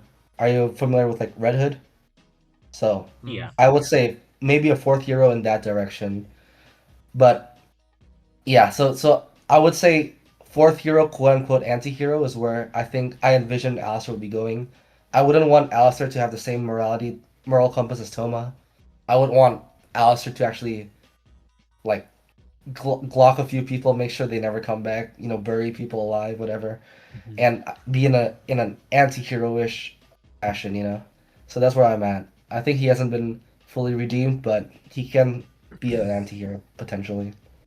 I sort of feel like that would be retreading Accelerator's ground because he sort of already played that role and to a degree still does with like Operation Handcuffs. Like they were just genociding all the dark side, and that was for the most part his operation. Um, You think? Sorry. You said. Could you repeat that?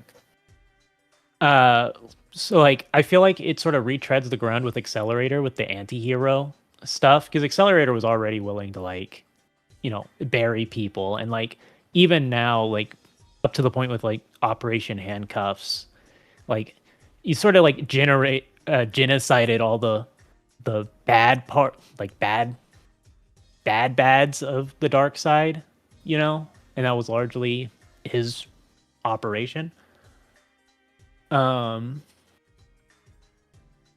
So I don't really imagine Accelerator being or not Alistair sort of becoming like the anti-hero.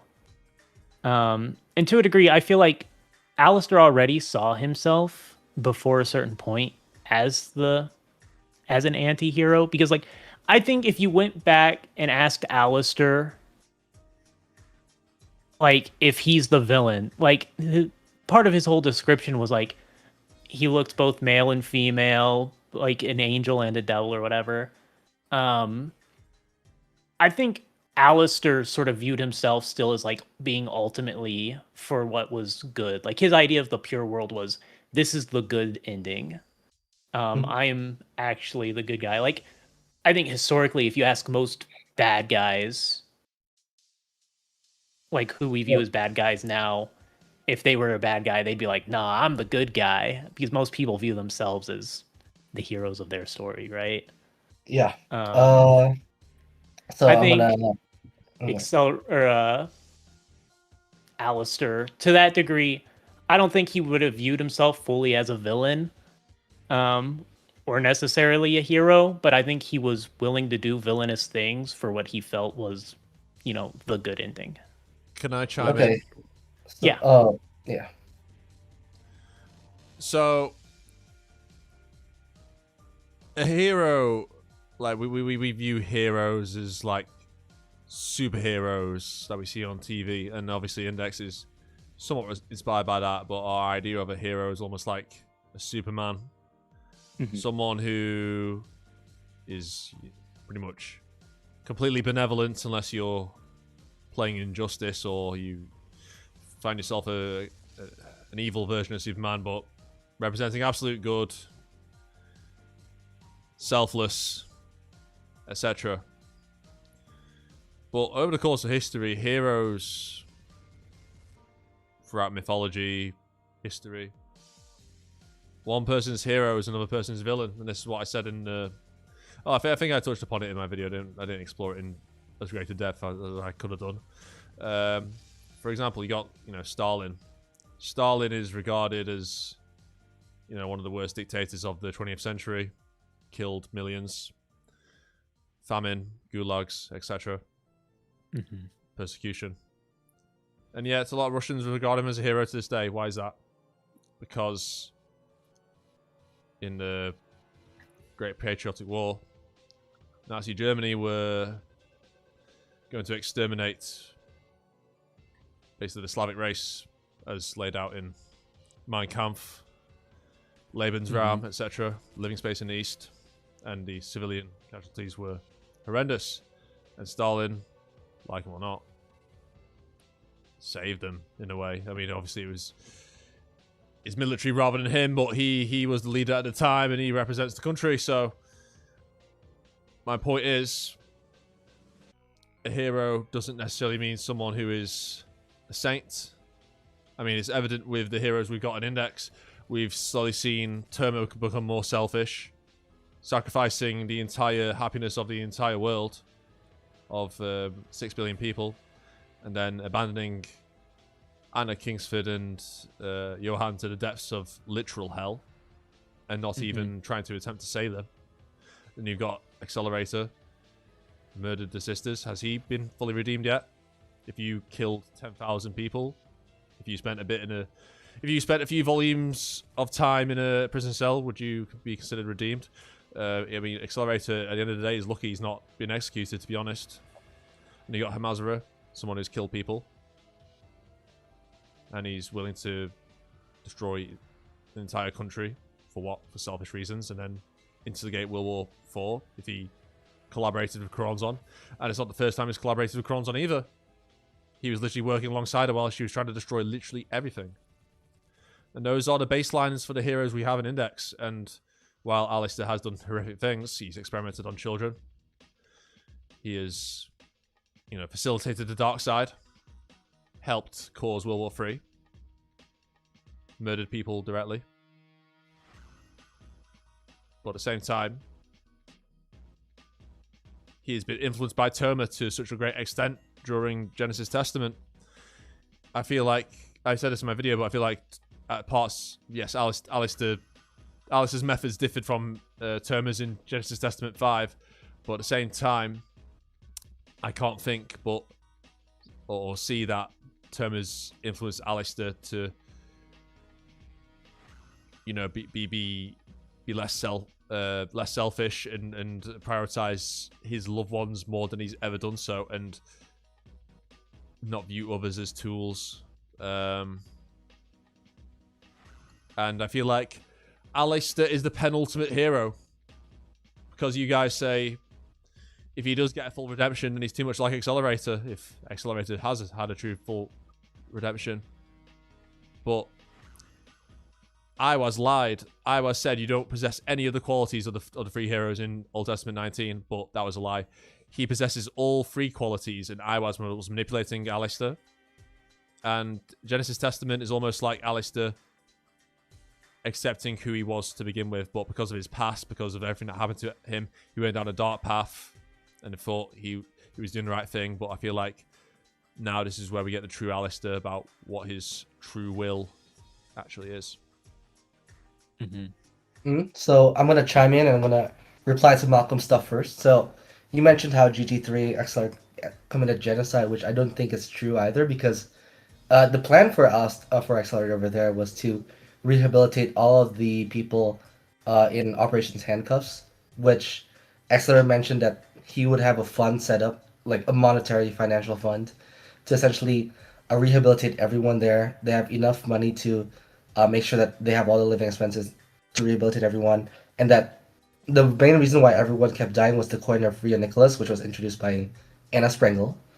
So, uh, honestly, Malcolm, I kind of halfway forgot what you said because Aeon spoke for a bit. But yeah, like I'm not against him being the fourth hero, but I would say if he is the fourth hero, I wouldn't want him to be, too much like Toma. I would want him to still be a murderer for sure.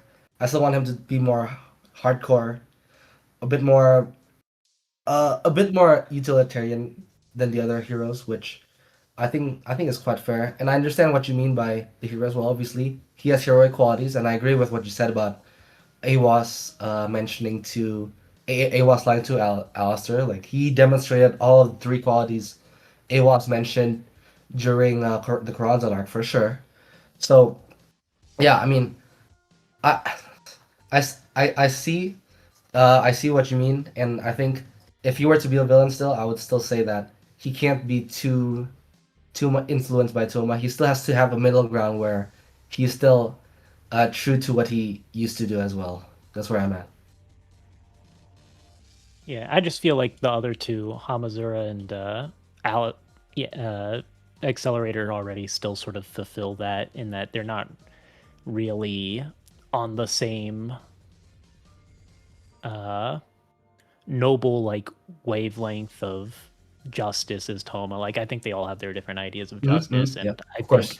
both Accelerator and Hamazura would still be willing to kill people for what they felt was the better good, whereas Toma, like he may forsake people to hell. Like he'll let uh Anna and CRC go to hell, but he won't actively like kill somebody. Like you'll never catch Toma like purposefully condemning somebody to death, whereas the other heroes would.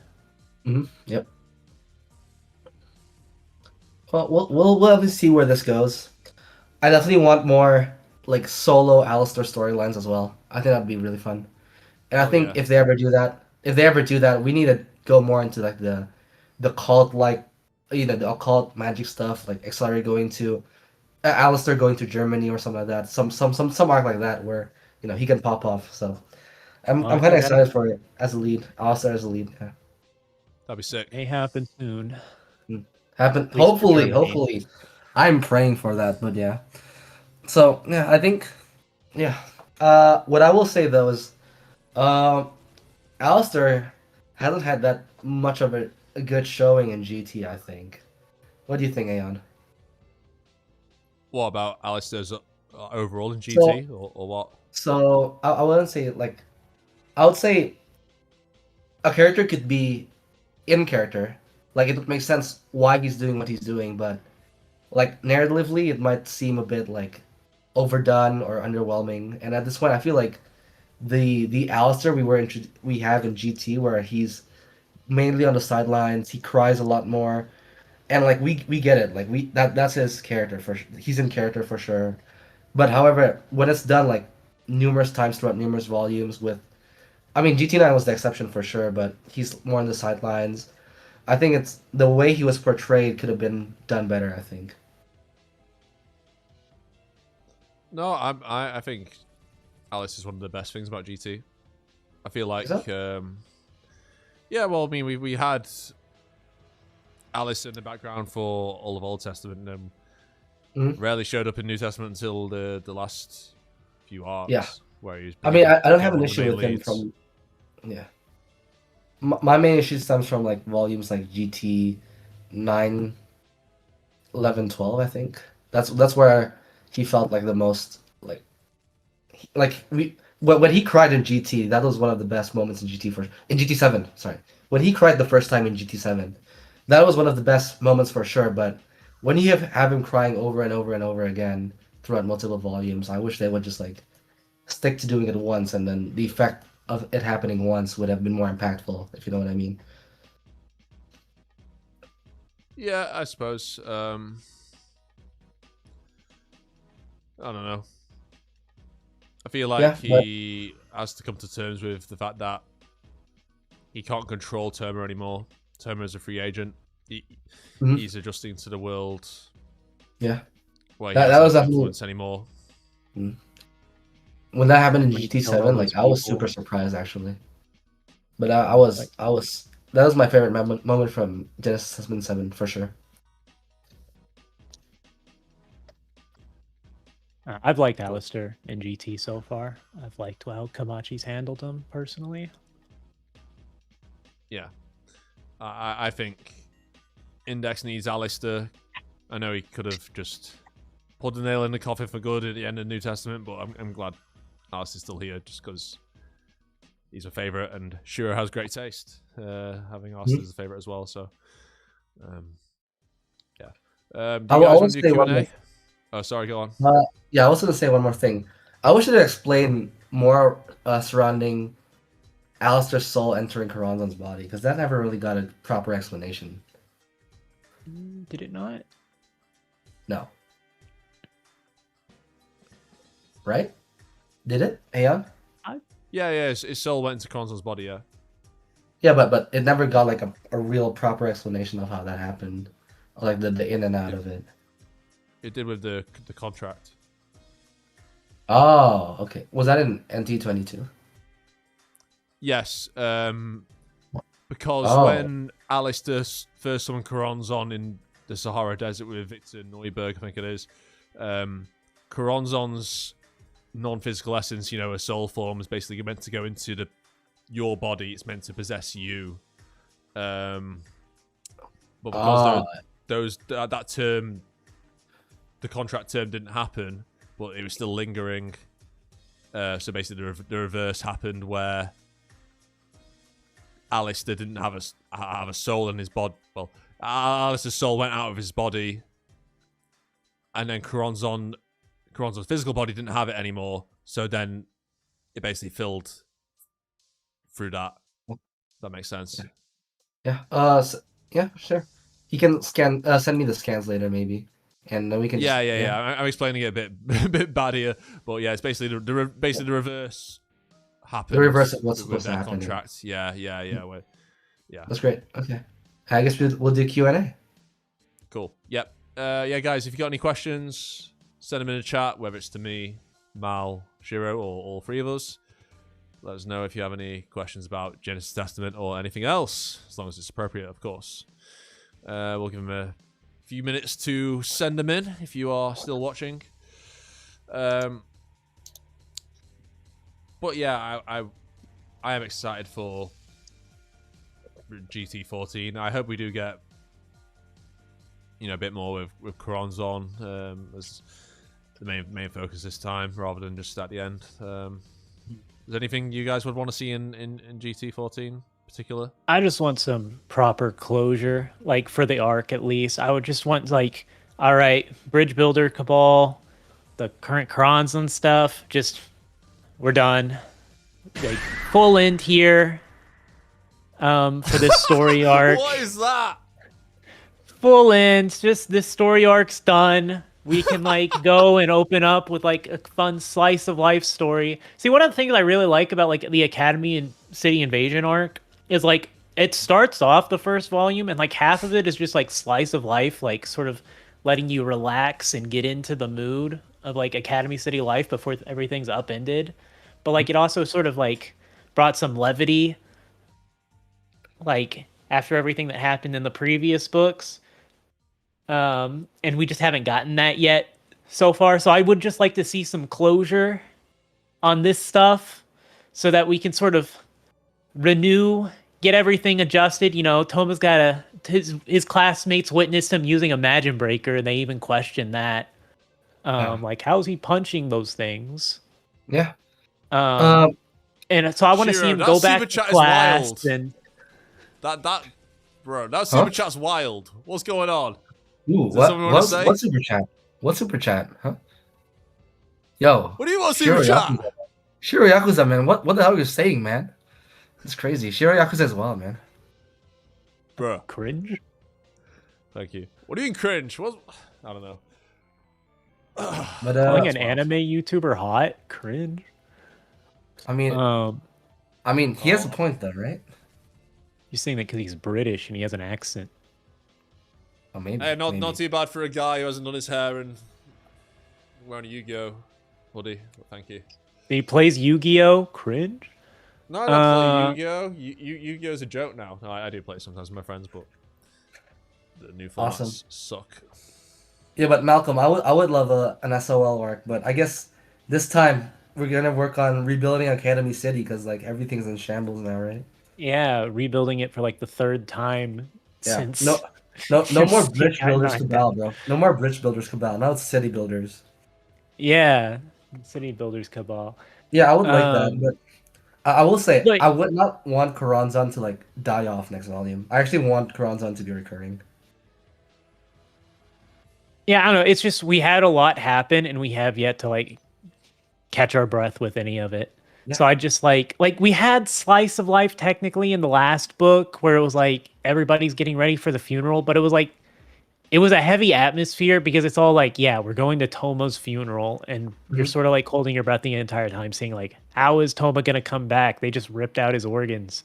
Yeah. It wasn't like the kind of slice of life like you would have had in like OT whenever they were just chilling. For sure. Like for sure. We're in a different era. that's just what I want. Like half the book dedicated to just some like good vibes, setting up. Okay, here's Toma reestablishing himself in the city with his class. Here's sort of like we're gonna get an idea of like everybody's current relationships, because I feel like part of the issue we've had like with Makoto and Misaki is like they've hardly had screen time to sort of reestablish like their relationship with Toma, and so they've just felt completely useless. Yeah. In the current Sure. arcs. And I guess like technically Misaka now is doing something, but I mean, it took a lot of time, and she showed up at the last like paragraph of the book. Like, I mean, Misaka did like rip Toma's arm off on GT9, right? Yep. Maybe. Oh, Alright. Misaka did Yeah. zap her Hamaza, right? Misaka did zap Hamaza, right? You know? yeah, I mean she's doing things. She's just not doing a lot for the plot Yeah. or like establishing things. Like, Yeah, I for just sure. want Toma to like he's got to call his parents. His parents are sad. Yep. Give me a scene of that. His parents think he's dead, and they're like, "What's even going on? They won't let us see our boy." Yeah. Um, that is sad. Yeah. I wish we got more of that. Yeah, But anyways- that's just what I'd like to have happen is, you know, the calm before the storm. We just haven't had that calm in a really long time. So I'm gonna start reading out questions, I guess, huh? Or Aeon, you can do it, I guess. Yeah. I just want to say, like, it's funny how we didn't like mention Misaka all stream. Oh, yeah. I wonder Misaka why. fans I were wonder why. triggered. I wonder why. Triggered. Shiver me triggers. Well, they can fucking deal with it, can't they? That fucking super chat just got 6 likes. What the fuck is going on? Yo, Shiro Yakuza like farming. Bro. Okay, we got a question from Hideyoshi. Do you think Style will ever recover his win-to-loss ratio after becoming the only Toaru character to lose 2 fights in the same volume? No.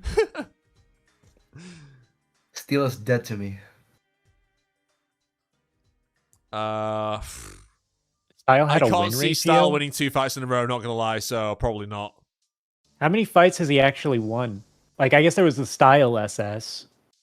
I mean, he survived. He survived against Lola Stewart, so that's pretty big. I guess surviving the is Aureolus about that as dummy. winning. Yeah, he That's finished true. off the well, Terman did the hard work, to be fair. Style just like kind of stole Terman's glory, really. Well, you see, he won in volume 2. That was about 60 volumes ago. Yo, he lost to Oriana Thompson. Let's not forget that. He lost to Oriana. He shot Toma and left. Does that count as a win? I mean, a win is a win, you know? But he used a gun. Isn't that the gun's win? He Hey, sort of hey, cheated a- because he's a not win supposed to is a use win. guns. A 'cause win is a win. He's a magic boy. Style broke the magic win. science treaty, and he's like shocked at Academy City doing the same shit. My boy is a Style. hypocrite. But yeah, it's a rough to be a Style fan at times. It's difficult. Yeah, So rough many times, rough haters. times. Yeah, there's so many haters around. You just gotta be careful. Dark. Aeon, any plans of making a video about the Luca Con? I could do a stream about it, but I kind of wanted to go there and just have it, like, enjoy it as a holiday for me, without being pressured to make any videos. Because, yeah, well, it would have been good to record a video or two there. I've not been abroad in, like, how many years? 6, 7 years, which is fucking crazy. Yo. Yeah, I hadn't traveled outside the country in 6, 7 years, which is 6, 7. Yeah, it sounds crazy because it is. Crazy. And I've never been. This is the first holiday I've actually gone on with my friends as well, so abroad, and it was such a good time. It was fucking brilliant. Honestly, just some of the things they were doing and that fucking drove me insane. But yeah. They got absolutely It's pissed. sad I don't know if you even like picked up on the like, 6-7 joke. Oh, was there a 6-7 joke? I wasn't even. Yeah, because you said I haven't been out of the country for 6, 7 years. Oh, and fuck! I didn't realize! Oh my god, what the hell? I didn't even fucking realize. How did you not Bro, realize, that was unintentional, I swear. That was wild. You did not realize. Anyway. I thought people were just shocked at about the amount of time I've not been away, but okay, right. Fucking hell. But no, I could make a stream like talking about my experience, because honestly, it was such a great time. Like, it's easily the best convention I've ever been to. It's so unique, so fucking busy, and it's the best part of it is it's not really well known outside of Italy. Like, we were like the only foreigners there, apart from like these group of Germans and like another British guy I saw. It was so fucking good. But yeah, I've got some more photos from the convention on the way. I'm just waiting on confirmation. It's taken a while. I'm sorry. I would like to have done it by now, but hey ho, can't have everything, can you? But stay tuned for that on my Twitter and Insta. It's Toaru related, so you'll like it. But yeah, that's pretty much it. But yeah, maybe I'll do a stream talking about the experience as a whole. What question we got next? MRGGXD. Aeon, do you plan to make a video about style or Hamasura? I mean, yeah. I mean, I mentioned it in this video. Like, I think I need to make a defense of style Magnus, and I would like to make a dedicated Hamasura video. It's been a while since I did a dedicated video on him. I did my character analysis way back when I started making videos on this channel about Toaru. Obviously, that's dated now, and I didn't discuss content beyond New Testament, or Old Testament, I should say. So yeah, I would like to do both, but time is my worst enemy, and I need to devote more time to the channel, of course. I will do that. And Shiro, fucking hell, man, he's on a riot. Huh? Oh my god, look at the super chat, bro. 676767. Fuck me. This shit's gonna be in my head like all day. I mean, I'm gonna go to sleep, but tomorrow this shit's gonna be in my head. I'll mention it at work. They like it there. Oh, Nico has an interesting question. Oh yeah. Between the 4 heroes, which one would you like to experience their full life experience? Oh fuck. None of them. None of Oh them. You my like your God. full life experience? them. I'd kill None of them. myself. None of them. None of them. None of them. I'd probably say Hamasura out of the options there. I think Hamasura has like the better life out of 4. I feel like Alistair is just like crippling depression for like decades and decades in a piss tube. Even though he's my favorite character and he's fucking cool as hell. I'm not wasting decades being a depressed motherfucker in a piss tube. And Toma, How much? That's billions of years. hell no. Dude, Hell no. Toma's literally the worst. I don't know which one. Yeah, Toma's the worst. Toma's the worst. Dude, people. Yeah. Thomas I easily remember the people worst, saying yeah. Thomas is self-insert. Like, hell no. What? Fuck me. No, Thomas is the worst. Yeah, by far. Yeah, it's gonna have to be Hamasura. And plus, like, a lot of the time, like, it's either Terma or Accelerator. A lot of the time, we don't even see Hamasura in the next volume. So Hamasura is just chilling, with Tsukitsubo in a fancy flat, probably the item headquarters. Having a bit of fun with Tsukitsubo. Yeah. That sounds way better. That sounds a billion times better than fucking Terma and Accelerator. And JDFEA, thank you for the super chat. Oh boy. Favorite Toaru opening. A defensive style frauders. That's brilliant. Yeah, I read it. What's your favorite Toaru opening? Mine has to be tough, but Sai missing. I have to go with the OG. Raw is a close second. It's just nice. I think it's also between the two for me. Or Sea Visions as well. Those three. What you, Mel? What was the second opening of season 2? Sea Visions, yeah. Yeah, probably Sea Visions. Cool. Any more questions? Protege, Mr. XD's channel. Would next volume address new Toma anatomy situation? I hope so. I mean, we need to find out what the hell is up with Toma's body, because it's an anomaly, and we don't know how dragons even got there. And yeah. I want to know if he has organs. Oh yeah, and the fact he came back from dead, of course. Yeah, it's like, yeah. how's this affecting him? I mean, since he's battered and bruised at the moment, maybe we will get that. Who knows?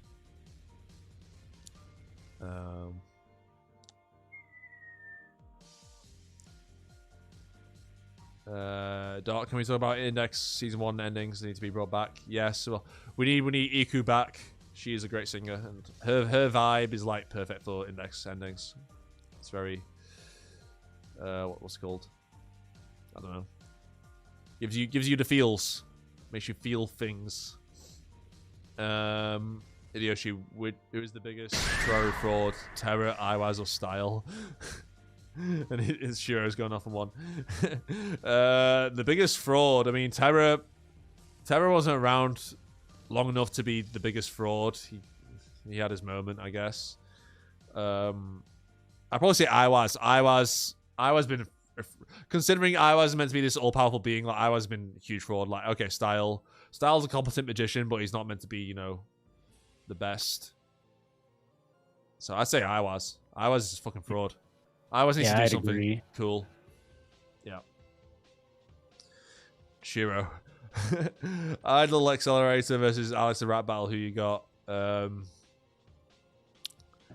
don't know. I don't know if either of them have the rapping aura. You don't think so? Accelerator has the brains of 10,000 sisters. Surely they'll come up with... They'll come up with bars, bro. Yeah. They'll calculate lyrics from the use. Maybe. Yeah, I feel like Alice is too old to rap, so I'll probably say Accelerator. I mean, he's been to enough clubs, right? You know, like old British clubs, you know, like... Yeah, but I don't think there's old British clubs had rapping in the fucking early 20th century. And they're going to be like, century. England is my city. Probably still had bards. Let's call it a day. This has been really fun, guys. Enjoyed it. A lot of good vibes. But yeah, stay tuned for Genesis Testament 14 when that comes out. I'll be doing a review and obviously another podcast discussing everything to do with that. Yes, also more videos on the channel coming your way. Don't forget to like and subscribe if you haven't already. And make sure you check out Malcolm and Shiro. I think I linked Shiro's channel, but I'll put your Twitter down as well if you want that linked, or Insta, depending on what you want. Is that a yeah? We're ending, right? Yeah. Yeah. No, I said, do you want your? Oh, okay, got a super chat. But I said, do you want your like Instagram linked or like Twitter? Sure. Yeah. Instagram would be nice. Okay, cool. I'll put Shiro's Instagram in the description after this ends. So check him out there if you want to see stuff which you upload, which I don't know what you upload really. But yeah, if you want to follow him, there you go. And yes, Malcolm has social media, but he doesn't use it. So there you go. All right. Yeah. See you next time, guys. Oh, you got one more super chat. Right? Oh yeah, shit. Sorry.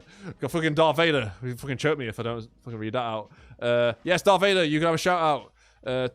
$2 super chat. Thank you very much. Force will be with you always. There you go. All right. I am your father. All right. Peace, guys. See ya. Bye-bye.